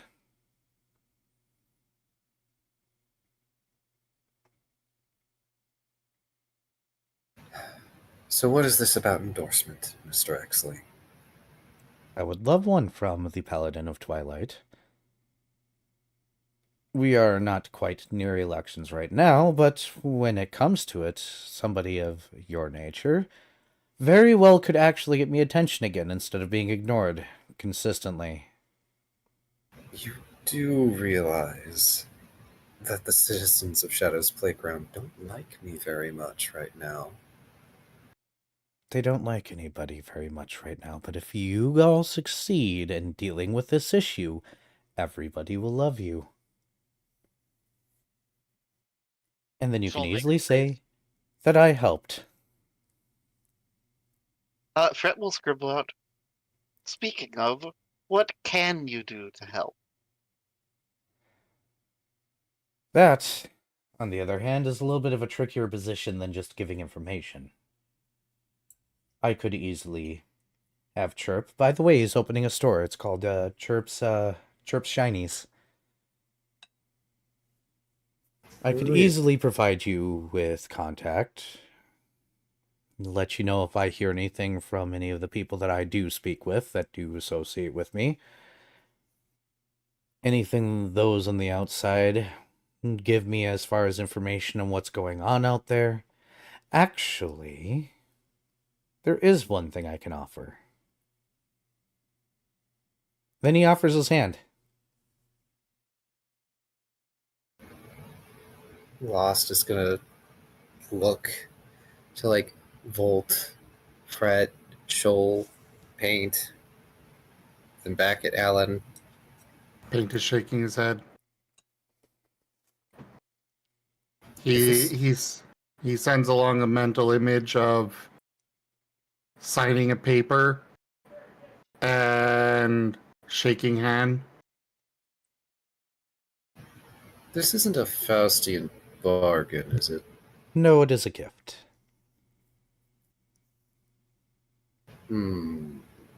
I promise that I am expecting nothing in return for this. This is more of a show of my willingness to help than anything, and maybe apologizing for the deceitful way that I presented a present to you all. Paint is sending a long mental image of the paper, and then it zooms in and in and in and in, and really tiny font starts appearing. I'm going to apologize to everyone, but most of all to you right now, Zim/Paid. Last already rolled a 1 on his sense motive. Lamau. Yeah, he's very trusting Hilarious! right now. Well, then now he needs to decide if he trusts Paint more or this guy. It was a sense motive against Alan, not against Paid. So, the best Paid's gonna get. Can Paint As- bite last hand before he shakes? Reflex save. From me? No, from paint. Oh, I actually have a decent one. Kuro, get the hell out of my trash. Put the Of straw course, it back. doesn't help Of when course I you're not. roll bad. Aww. But I'm going to use reroll from the world mirror. You want to fail, Zim. This is a giant boon. Paint doesn't trust this guy. Don't worry about it. Fine. 11. Also, I'll I save do you need, the reroll and tell you this is a good thing. Also, I'm sorry, Era. I need to pause and actually start dinner. So, give me 5 minutes. Bah. Okay, I'm going to be right back. I'm sorry. I'm going to be right back here in a moment as well, but Zim, don't worry, you'll get your ring extensions out of this. Is that a fair trade? I'll get my... Oh, the wing? Fine. Yes. Sorry, Zim. No, I did have another plan on that. Paint was going to go talk with Volt. Oh, that's even better. Never mind. Oh, Do that Lord. instead. That's going to be great. I want to see that. Never mind. Wait, what?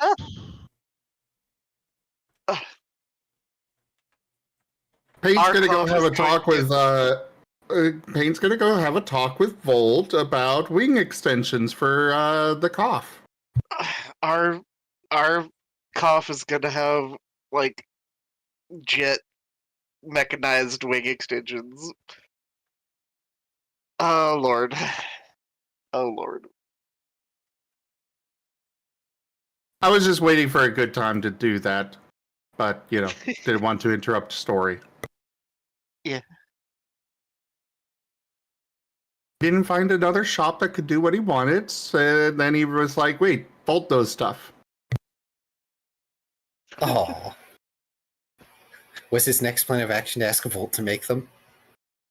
Yes, that's what he's going for next.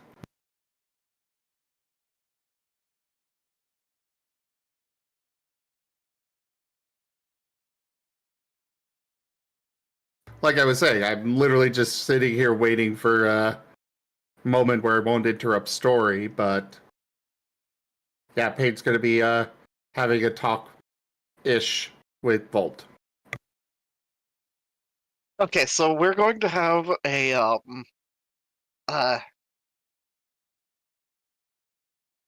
living wood golem with power armor.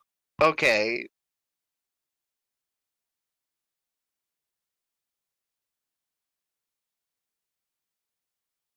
I mean, there was that, the one guy's suit, Arson's suit that Volt's been studying.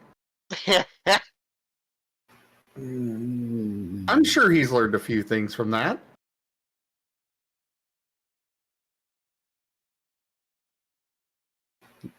Now I'm imagining Dexter with all these extraneous gadgets and gizmos on him to look all grand like he wants, and he can just fire off mini fireworks at will. No, we gotta give him the laser cannons. You with us on this, Taya? Kaya stepped away. God Oh. damn it, people. Did I not say I was being right back? Sorry. Oh, I did hear. I was, I'm sorry.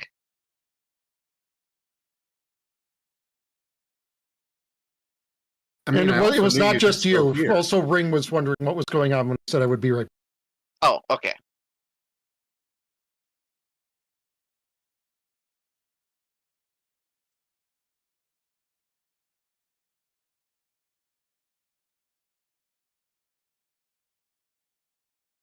Right, I need to put 9 pounds of pressure on the party for storyline reasons. And then, oh god, I'm going to let Taya do things. This is going to be a terrible idea putting Peyton and Taya together, and I love it. And I hate it. Because I'm going to have to do things. Is everybody back? I am. Yep. Okay. You I don't back? think he is. No, he said something. I don't know if he's back, though. Not quite. Okay. Okay. And I still have apparently 2 prophetic visions to drop on people, which might not happen this session. It might have to happen next session considering the time. But that's fine. Somebody has the Mark of Chaos in them. Oh no.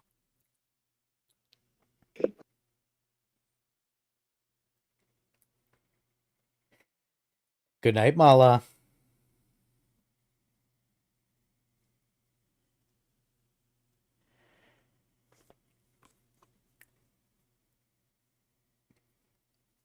Oh no. There's going to be one particular cough breaking the rules, unfortunately. It's going to have giant mech wings. And lasers. Laser mech wings?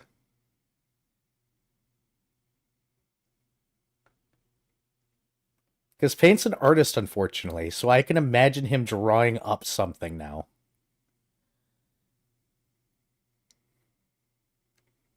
Oh no. Sim, why would you do this to me? The downside is Paint is a little limited on understanding technology. That makes it even However, better. he does know magic. See, this makes it all better, though, because you can go silly. And I'm afraid Dr. Volt might actually make whatever silly nonsense he put together a reality.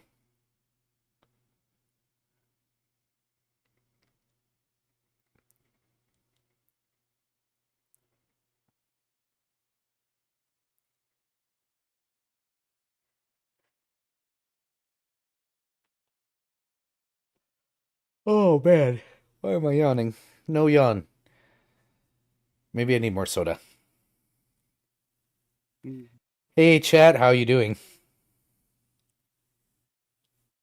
Like power armor? Oh, jeez. Actually, oh, jeez. Dr. Volt does know power armor now, doesn't he? Yeah, I Basically, was mentioning that.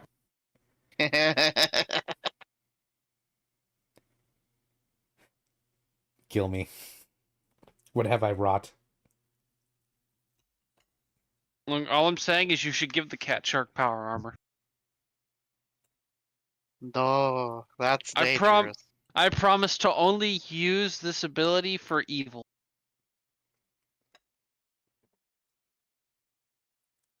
For evil and chaos.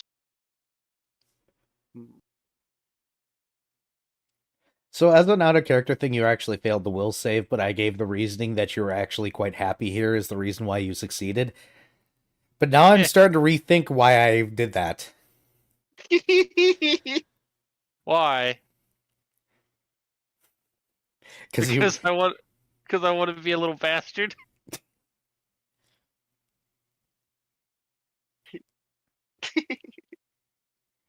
Also, this NIM model is looking so good. I hope it's done tonight and I can use it.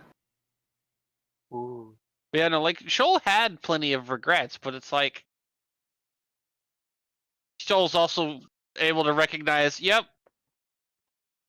sucks to suck. I'm dead. Time to go focus on other things.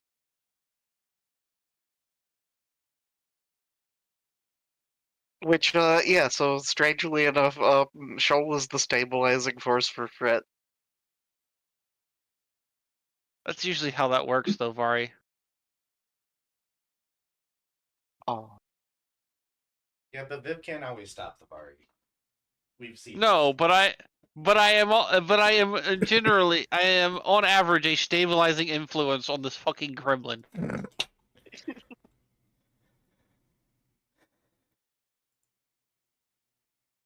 But no, I mean, like, the fact that Fret would have probably, like, taken a long walk off a short bridge. Yeah. you know, Dr. Volt could totally be able to pass off the idea that he does wish he could go back because, you know, he was the most brilliant mind of a generation there, and the laws of magic here don't work quite the same, and everything is a bit off. And that's totally a thing that sounds right. Everything here is so fascinating. Sorry for extended delay. Yeah, it's like, yeah, but we all know, we've all worked with you, Volt. We all know that you'd be lying your fucking ass off. Well, no, those are all true things.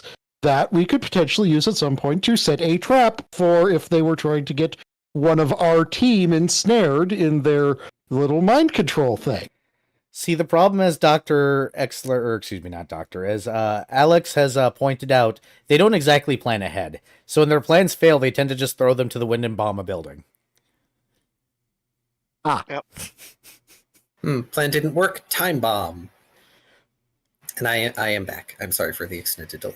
And see now, Shoal has a plan to counter them, and it's called bite every single fucking one of them until they stop being idiots. You have to figure out who the catalyst is first, but in the meantime, Last is going to go ahead and, or excuse me, Lost? Lost is going to go ahead and reach out towards Alan. Paint's going to go ahead and try and bite, but it is too late as the hands meet in the firm handshake. Alan will very intentionally change the back of his hand to be up for a brief moment, and you see a number, almost in green flame in the back of his hand, tick down by 1. He will then turn his hands that way. Lost's palm, or bleh. He'll turn it that way. The back of Lost's hand is up, and a number 1 will appear on his in green flame. It disappears after a moment, and it feels slightly warm, but doesn't actually hurt. And he goes, "Consider this a gift, a place that you all can go. No stops here, unfortunately, because Arabane has refused to see me. I haven't been able to get permission for a guide to show up here yet. Maybe you all can do so. You'll have to meet with their god, or betrayer, or whatever, but you can use it just outside the gates if you step out. It's a very wonderful place. If you think everything's available here, everything is available there. And I do mean everything. Simply go outside and will yourself to use it, and the guide shall appear."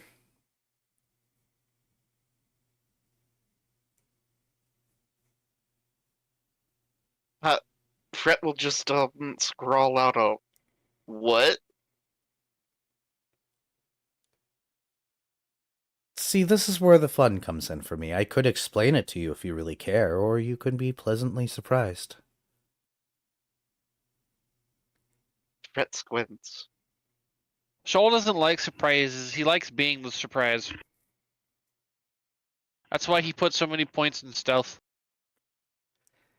If you must know and break the surprise, we're not the only reality. There are actually... well, I couldn't even count them myself. That is a ticket to a place, kinda like this, but a lot bigger. In between all those places, where individuals like ourselves, and some mortals, some gods, some mini-beings, trade items. A bizarre bazaar. Yes, exactly. A very bizarre bazaar. Should you go there, they will instruct you where to go to sign up, how their monetary system works, and what they can do for you.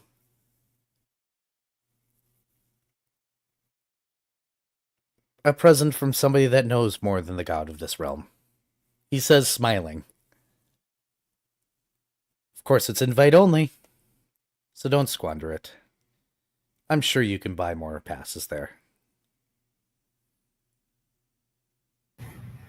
And why might Arabane not want his recallers to have access to this marketplace? Oh, simple. He refused to meet with me when I brought it up. He had no interest in speaking with me after the first map. Ah, I see. So unfortunately, all the wisdom I carry, I cannot give to him. Unfortunate. Or maybe, as Last is observing the back of his hand, sort of flexing his fingers, maybe he thinks there are things in the marketplace that shouldn't come to Twilight. If he even knows about it, I don't know if he does. Who knows? Boss smiles and shrugs. But now I'm curious.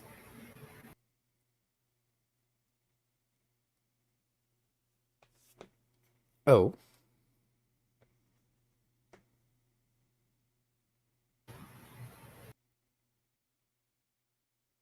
So,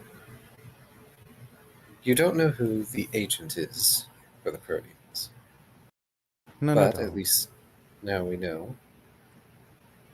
The rune is a brainwashing rune, which we figured. And the reason it works is because, well, people are unhappy.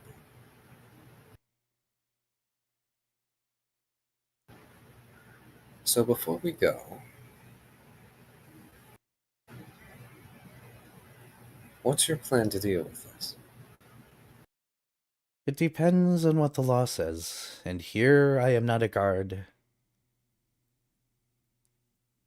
And I refuse to fight them on their game terms because that's the excuse they are using, and the games are currently over. So until giving consent to do anything else, quite frankly, what I've been doing. Unless this is permission to, say, engage a little bit more directly. And that would entail.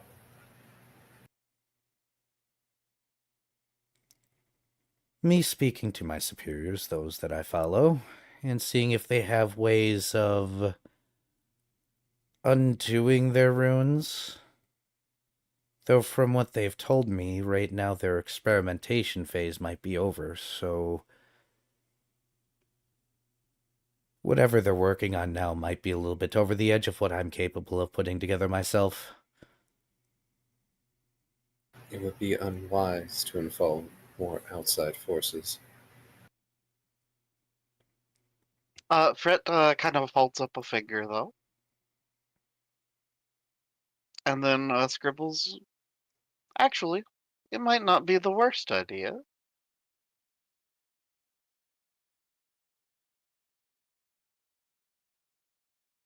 I think hearing them out might be a thing to do.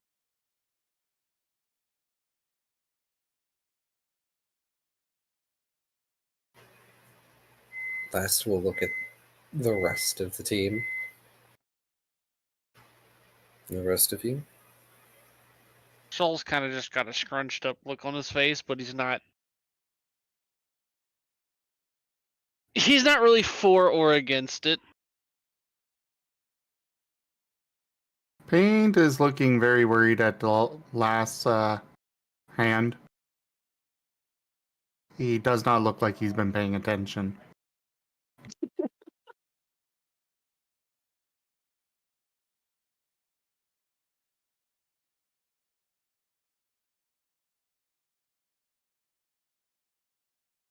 That's the head pat hand. He is very protective of it. That is the hand that touches my head. How dare you mark it? I need that hand for head pats. Specifically, head patting me. Dr. Volt? I have no particular objections.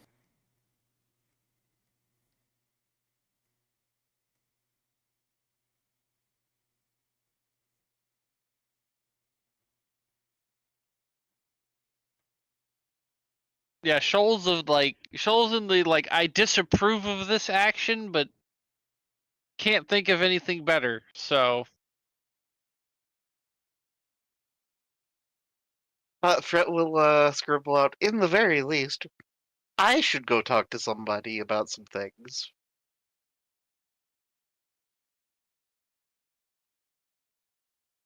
Shoal squints. Bonded mind. Talking to who I think you're gonna talk to, or Probably. well, at least it would be entertaining, I guess.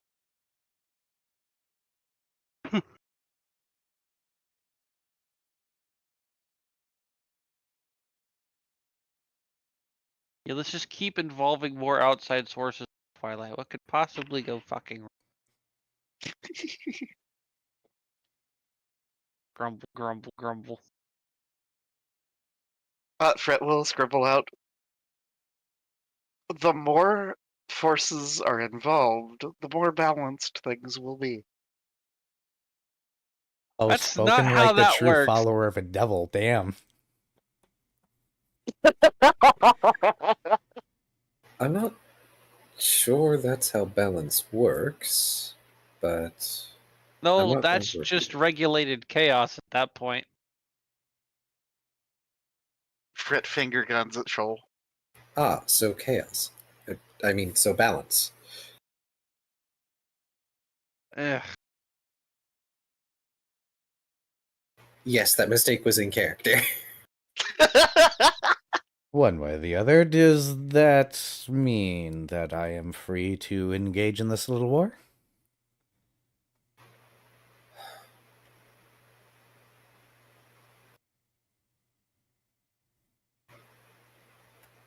If we can have a discussion with your superiors, that would be optimal. I don't know if you really wish to be in their presence, but if that is your stakes, then Oh, Thank you, whoever just became a patron. I really need to find a better way to do that notification, but thank you.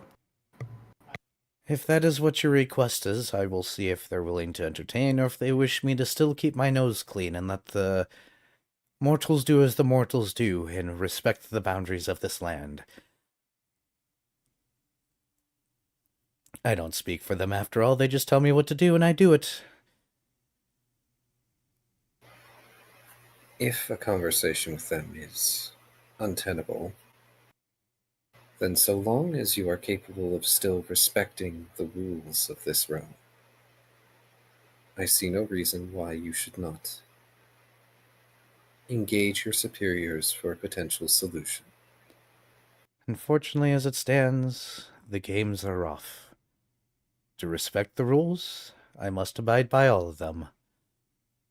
So, Last pushes on his knees to stand up from the chair he's in. You mistake me, Mr. Exley.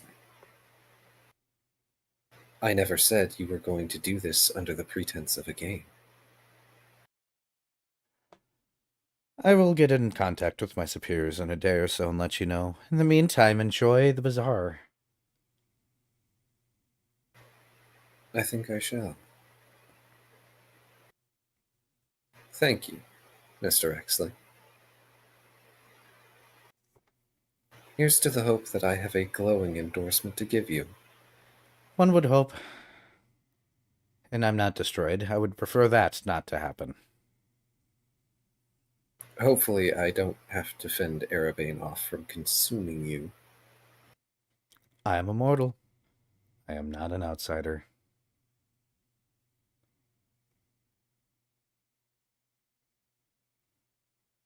If it was easy as throwing one of my superiors at his feet, I'm pretty sure this job would be a lot easier. Eh. Because they're willing to sacrifice themselves for the right answer.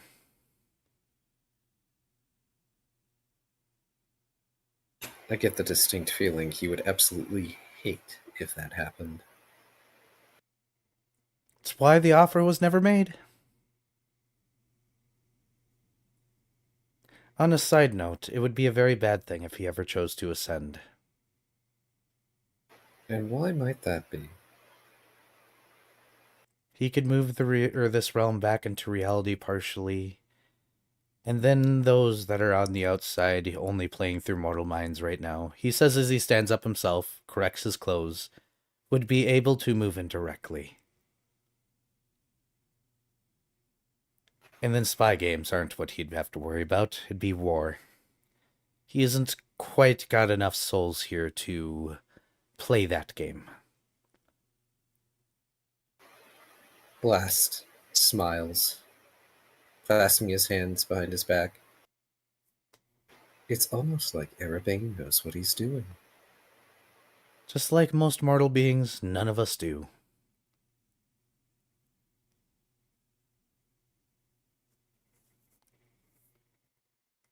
I'll have you know I know exactly what I'm doing. I would pet you, but you'd bite me. Correct.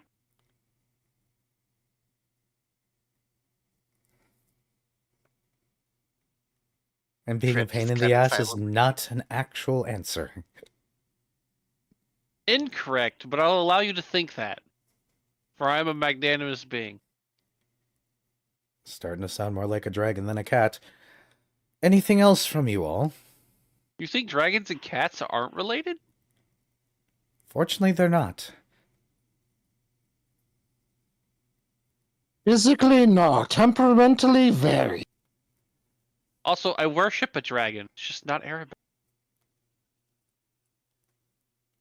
He closes his pay- eyes and he takes a or- deep breath. Or pay reverence to. Not quite. One way or the other. Any other questions, comments, concerns? Strange mysteries of the universe you want me to answer? That takes all the fun out of it. Fred gets a boop as he walks past. Oh. I'd be careful with who you trust.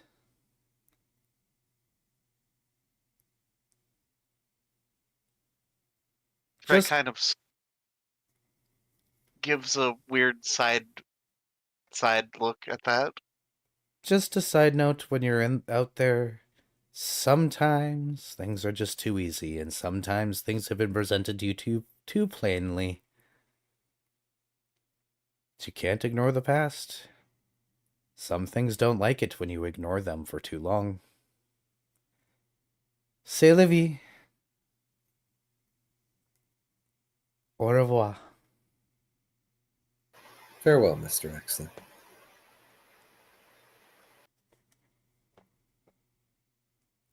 Leaving you all at the table by yourselves. Fred kind of has a haunted look now. Paint glares after him Do I... and Shoal goes bonded over and minds. Healy licks on last hand. Shoal bonded minds at Fred. Do I go bite him? No, he's fine. Squint. It's fine. Squint.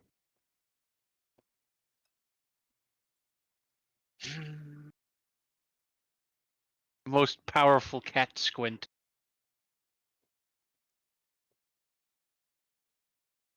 Stay.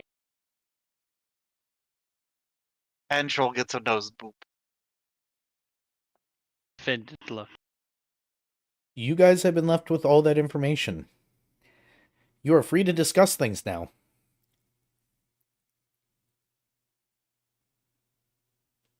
So, before any of you yell at me for shaking his hand, I'm fairly certain he doesn't mean us harm.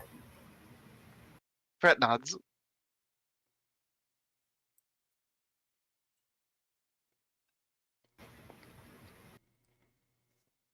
Paint does I not am look fairly pleased. certain that if a being of innate order meant someone harm, they would greet them with, "Hello, I wish you harm."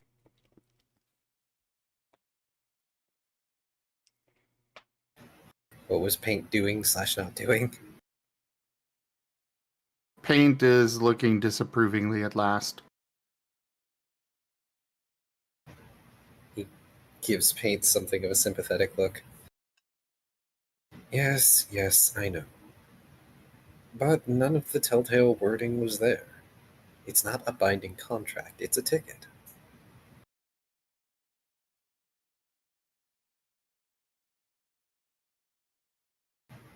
And, well, if it has things that we can't get here, maybe we should give it a look.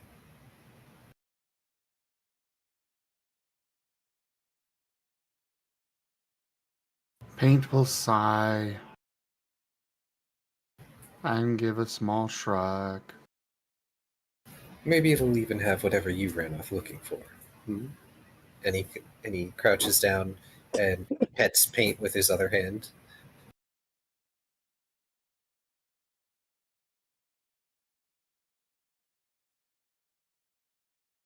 He shakes his head at that. Hmm.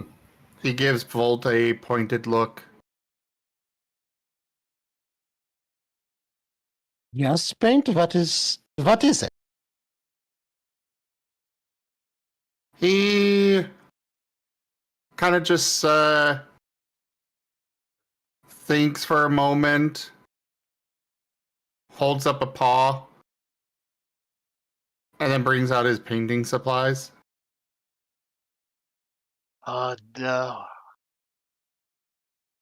He has a This masterpiece will to likely paint. be interesting.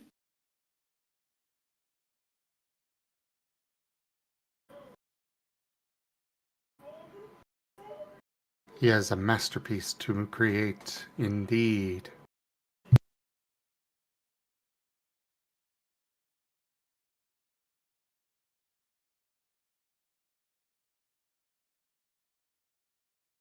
Shoal just looks at Fred and goes, "I want to cause a problem." Fred just kind of has that fish slapped look. And Bonded Mind's what now? Shoal shrugs.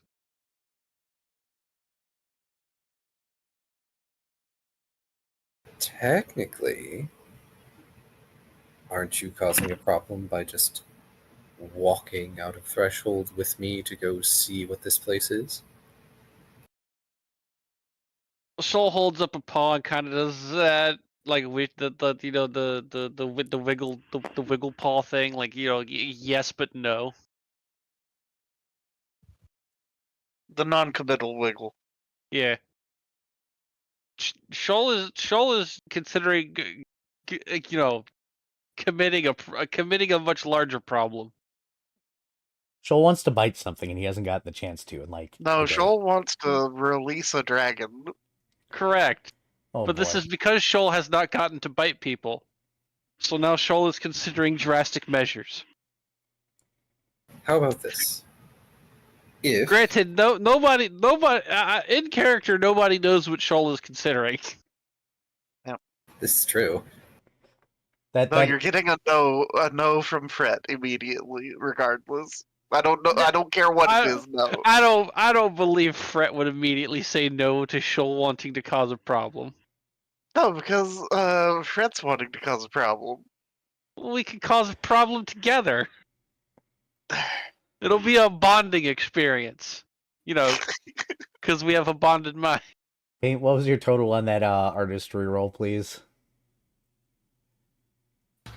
That would be a 17, which is really good. Yep, it is above average. Do you want to keep it? For this, yeah. All right. And great, Fred and Shoal are going to combine to cause an issue for error being guided. Go ahead and describe what you're painting there, Paint. So first off, he's starting with the, kind of T-posed dextral. And he's painting on some very large dragon-like wings with blades on the side, on the edges of them. He's also putting in a fire coming out of Dextral's mouth. He's going to put in some sharper horns from those trees. And lots of armor all over him. And he gives that to Dr. Volt, pulls out his last remaining 366 scales, puts it on next to the painting, and then just looks up at Volt, tail wagging, big puppy dog eyes. That is a possibility.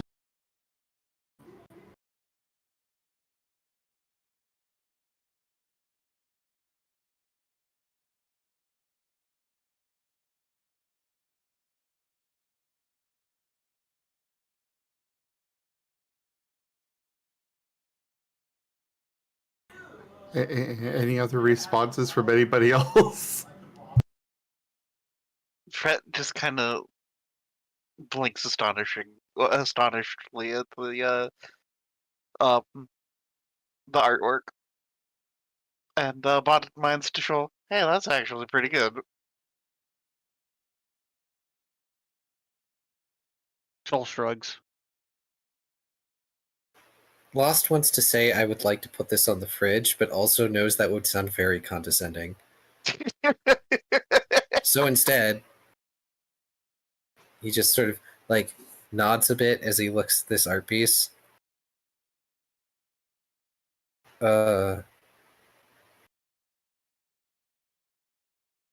Paint's nudging it closer to Volt.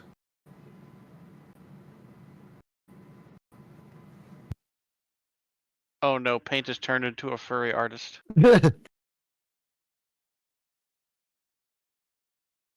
I mean, he did draw Shoal.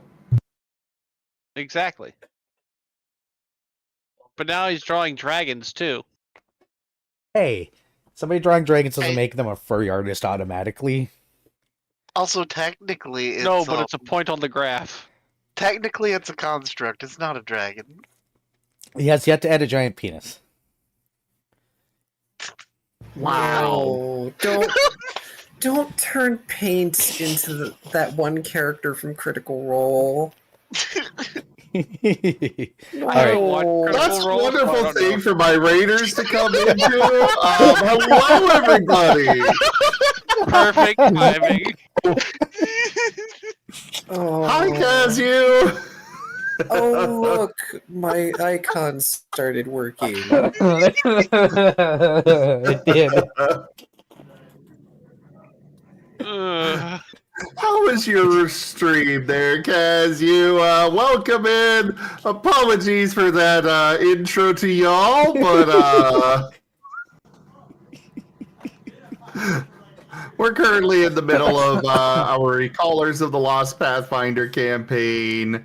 Here in a bit, we might have Starlight, one of our Pokemon tabletop RPGs. But yeah, welcome in. Hope you had a great stream, great time and stuff.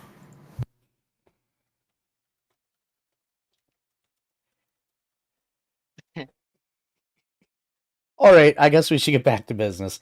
Hey, Volt, are you actually interested in doing this?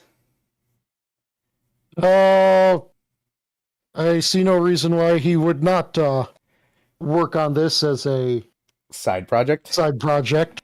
Bear in mind that the skills provided won't exactly cover the cost, but it could at least get through the initial phases. Oh, and don't worry, Dr. Volt's got going to have a way to fund this. Oh, I'm sure. Are you going to return to scales then? He will return the scales then. Ah. Oh, I see. You're going to petition your boss. Yes, because who knows? Cough wing extensions could be the next big thing in cough fashion. Unfortunately, probably yes. Hey, we know that you're a construct already, and you're like made out of wood and stuff, and that's really awesome, and you guys are kind of awesome, and you get the more ranks you guys get, the stronger you guys get, and the more cool you guys get. But what if mecha? What if we could make you into mechs? Too. The cough would probably be all for that. Don't forget the fire breathing. Well, that's part of the mecha. It's just an installed flamethrower. What have you done to my beautiful gifts? I have no control of this campaign, do I? No, Nope. As per usual, the GM controls nothing. Sorry. Why you sorry? It's funny. Airbane's gonna walk into his throne room one day, and one of the upper cough are gonna pop out in like full mecha gear, and he's gonna be like, "What the actual fuck?" He's gonna be like, Fertilax hasn't been here. You think? Vertilex has Vertil- been here. Okay, Vertilax hasn't been here recently enough to cause Yeah, this. lately. Yeah, lately. Oh, I thought you said legally, in which case I was going to say yes! So it sounds Also that too. so it sounds like two party members are possibly going to create some chaos, but beforehand it's out or in after doing so, some of y'all are you guys are actually planning on stepping outside and actually going to the Bazaar. Yes? Yes. Last was going to tempt Shoal by saying that he can probably get Shoal back in time for the bar fight.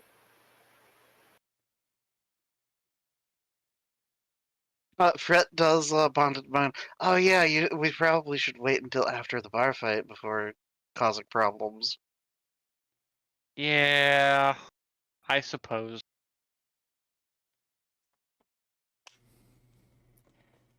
And yeah, Fret will kind of just, I gather, while we're traveling and such, will um get up next to Lost and scribble out on his chalkboard.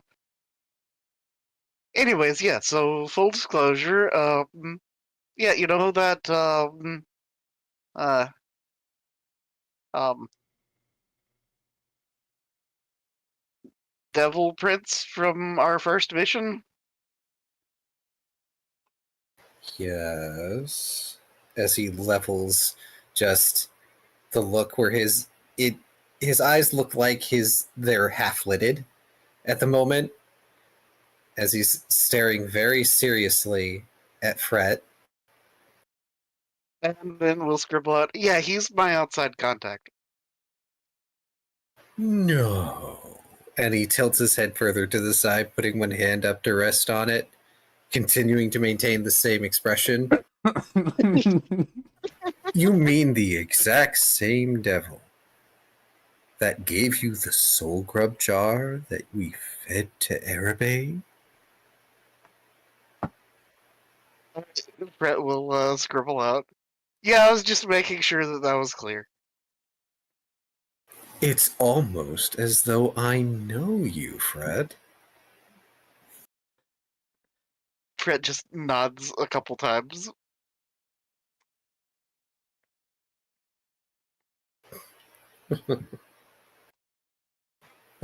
Shoal's just gonna go, Fret, you need to work on your stealth. He saw that coming too easily.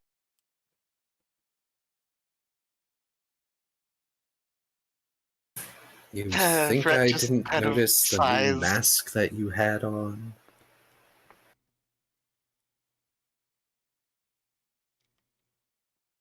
Fred will scribble out, that could have came from anywhere. Uh-huh, sure. He could have totally gotten it from that mask golem we fought. Knowing damn well. He says that knowing damn well the mask golem came after. I'm going to let you continue thinking that. I'm going to start walking to Threshold. Fred will follow along. Yeah, I think Shoal still has those masks that he picked up for Volt too, by the way. He probably does. I think Dr. Volt got distracted. Yeah. Mm-hmm. Then again, how many times in probably. your career can you ask a dead person, can I disassemble you?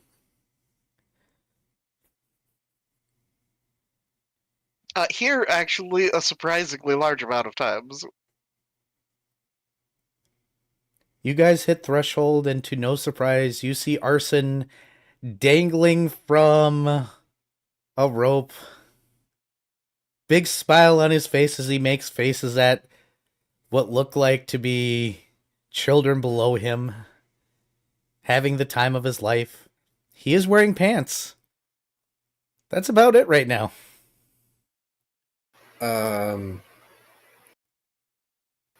Children, what have you done to this man? Arson shouts, "It's okay, I did this to myself." They're laughing, "It's okay. I'm totally not skipping class. Don't tell my teacher. They're a very large construct and kind of scary." Joel just immediately goes, I'm going to tell the teacher. Blast looks around for a stick. Oh no, you're going to make him do a pinata? Are you going to give the kids a stick? Yes.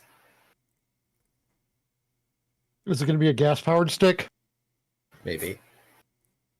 It's going to be a stick. You're going to No, Volt hasn't made it, so it isn't a gas-powered stick. How do you know he hasn't made a gas-powered stick yet? because he hasn't told me about a gas-powered stick yet. No, that's fair. It's coming. Oh, poor Arson. He's about to get beaten up by a bunch of kids. Yeah, Lost, just with a smile on his face, is going to give the kids a stick, tell them to share, and say, okay, now see, this man is pretending to be a piñata for you. What you do with the piñata is you hit it as hard as you can, or so I've been told, and candy eventually pops out. No, that's not going to happen to him, but he's pretending for your sake, so you can have some fun. One of the And kids once looks he's- up and goes, "Do we get candy if we hit you hard enough?" And Arson goes, "What?"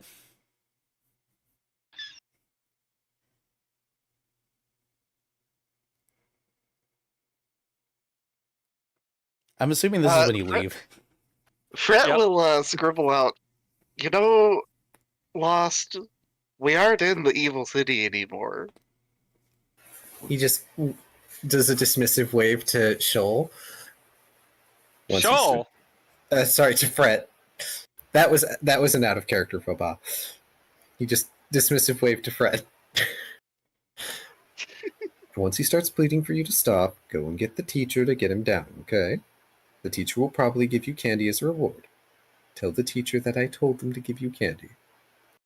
Oh, now this poor man's gonna get beaten up by children. Remember to share the stick, he says as he walks away. Arson goes, "Why have you done this? I thought we were friends." You did this to yourself. Shoal's just kind of go, honestly, because it's funny. While he's dodging the stick, he goes, "Fair." Talk to you later. You guys get up to the front office of Threshold, where I assume you guys present your tickets to be able to leave whenever the hell you want. Yep. Yes. He pulls out a much thinner notebook, looking irritated, staring at Fret the whole time like he's waiting for something to happen. And he goes, Who's a gnome or "The gnome does, yes." Fret will pull out a Wander Meal bar and slap it down on the table. He looks at it, he looks at you, and he goes, "I don't know how that's supposed to be funny, but I am just going to take notes now." on how to be funny or What is your guys' business and outside of town?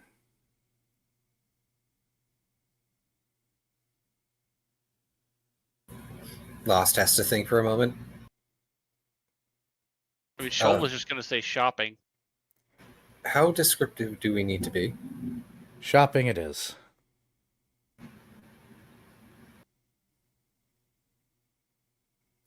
He'll close the notebook. He'll push the Wonder Meal bar back towards Fret. Fret does not take it back. He squints at you. He pushes it a little bit closer. It's still sitting there. Shoal is looking terribly amused. He'll nudge it right up to the edge of the counter. "Take your item back, please, sir." It's a gift. He Fret- gave it to you. Yeah, Fret will scribble out, no, it's yours. He does the classic Charlie Brown "ah."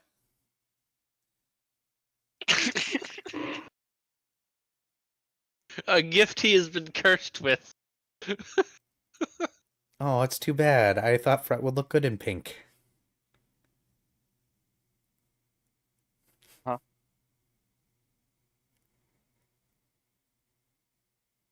Now he's stuck with the Wonder Meal bar that turns you pink.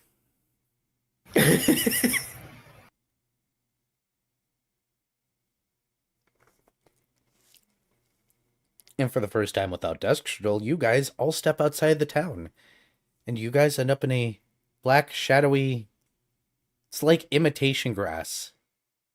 A field of it. If it's black and shadowy, does that mean it's like squid grass? Kind of. It's like... It looks like grass, but it doesn't feel like grass at all. It's astral turf. Womp Yeah. womp. There it is.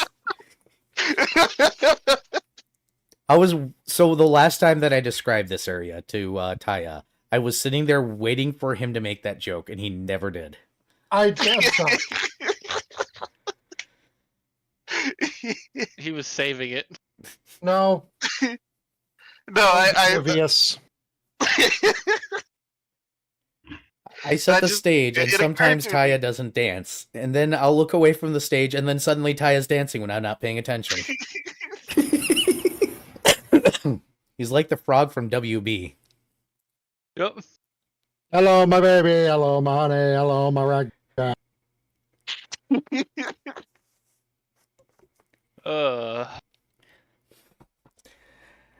And that's where you guys are.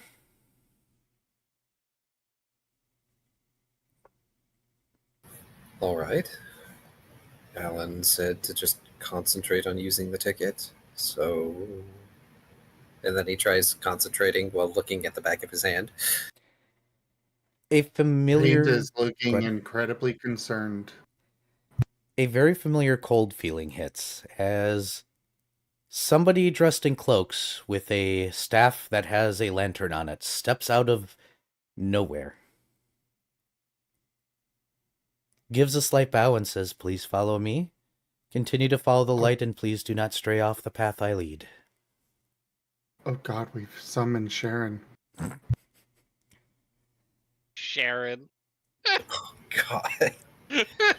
Charon. I said what I said. I know. That's why I This was one's on a laughing. river. And he will turn and wait for you guys to follow him. Wait, wouldn't Charon be Karen and Sharon, like, combined? Sharon! He's coming to speak with your manager. Oh, God. Nope. Just gonna continue. New enemy idea had, got it. Blast Or his. something Sharon from accounting. 2 new enemy ideas had. Oh no. Just gonna follow the guide. Yep. And he's going to have his tail out so everyone can hang on to his vaporous, semi-gloopy tail. You guys follow him into this rift that he created that is very familiar to a rift you guys have seen before. And as you guys cross through the boundary and the portal closes behind you, becoming a little more of a distant memory, you guys are surrounded by... It's not darkness, but it seems like that. That's how your mind is interpreting it. It is darkness. It is emptiness. There's nothing out there, but you occasionally hear the sound of something. The man will start to whistle as he leads you along through nothing. It is an awkwardly winding path. He seems to make unnecessary turns. There isn't anything out there that you can see, but you're not sure if vision and sound are real out here, or if they're just your brain's way of, making sense of the lack thereof. The coldness is very reminiscent. That cold. That unnatural cold. Then suddenly a doorway opens in front of you. And as he opens it, you guys see a vantage point from a bazaar. From atop of a grassy hill. He steps out into it and moves over to a picnic table where others dressed just like him seem to be sitting and pours himself a cup of what you would assume to be coffee. He simply looks up and says, since you're new here, the main office, all you have to do is think about it and you'll end up there. You'll probably want to head there first because you don't have a card yet. And when you're done, just come back here. And just think it. I'm assuming individuals like yourselves know how this works. And he motions out to the endless bazaar that seems to go to the horizon in every direction. Just as a warning, since I believe you guys are new, don't try to steal here. If you do so, you will be caught and you will be vaporized.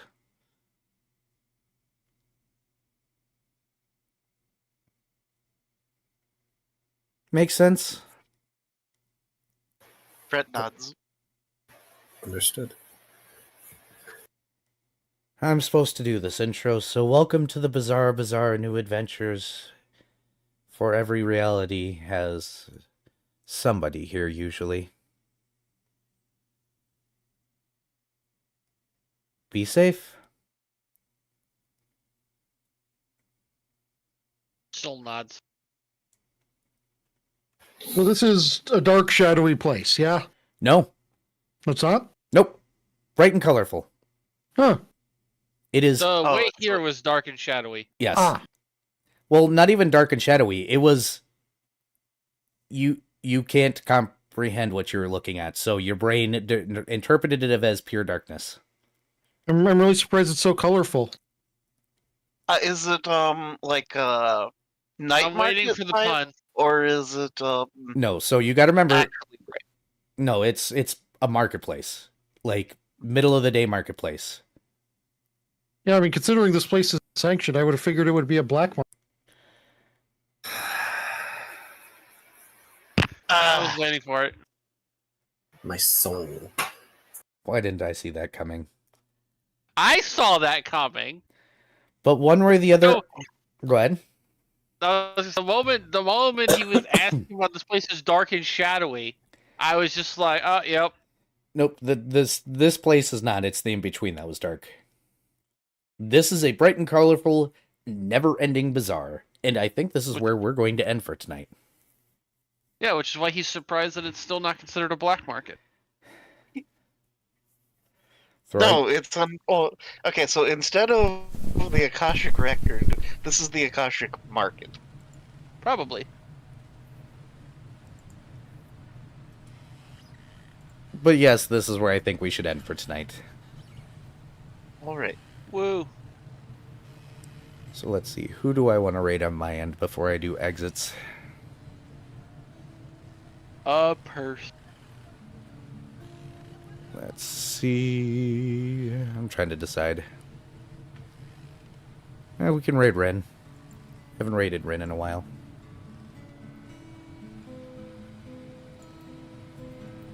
Do you want to do your outro there, Zim? Sure. Go for it. Well, thank you everybody for joining us today for Recolors of the Lost Pathfinder, as well as this Art Martin stream. Check out our website, zgfgaming.com. We got links for our Discord, Telegram, Mastodon, Blue Sky, Patreon, and more. They're on the website as well as down in the description below through our link tree. Thank you to my patrons, tippers, and subscribers. It is your support that keeps this channel alive and going. I cannot do this without your guys' help and your support, so thank you. Consider becoming a patron over at patreon.com/zgfgaming. It's one of the best ways to support the channel, though you can also do so by sharing the stream around, as well as coming by, hanging out, picking up packs of cards to stream loots, as well as going and checking out my friends who also stream, such as Drunk_Dragon_Era and Oneko Tiago. And I probably butchered the pronunciation there again. No, there's a little bit too much emphasis on the pause between Ty and Ugo, but mostly we're fine. Cool, I'm getting closer. But anyways, thanks so much for joining, and I bid you all the most fondest adieu. Bye-bye. Bye, everyone. Remember, Kaya loves you and stay cute. Mwah.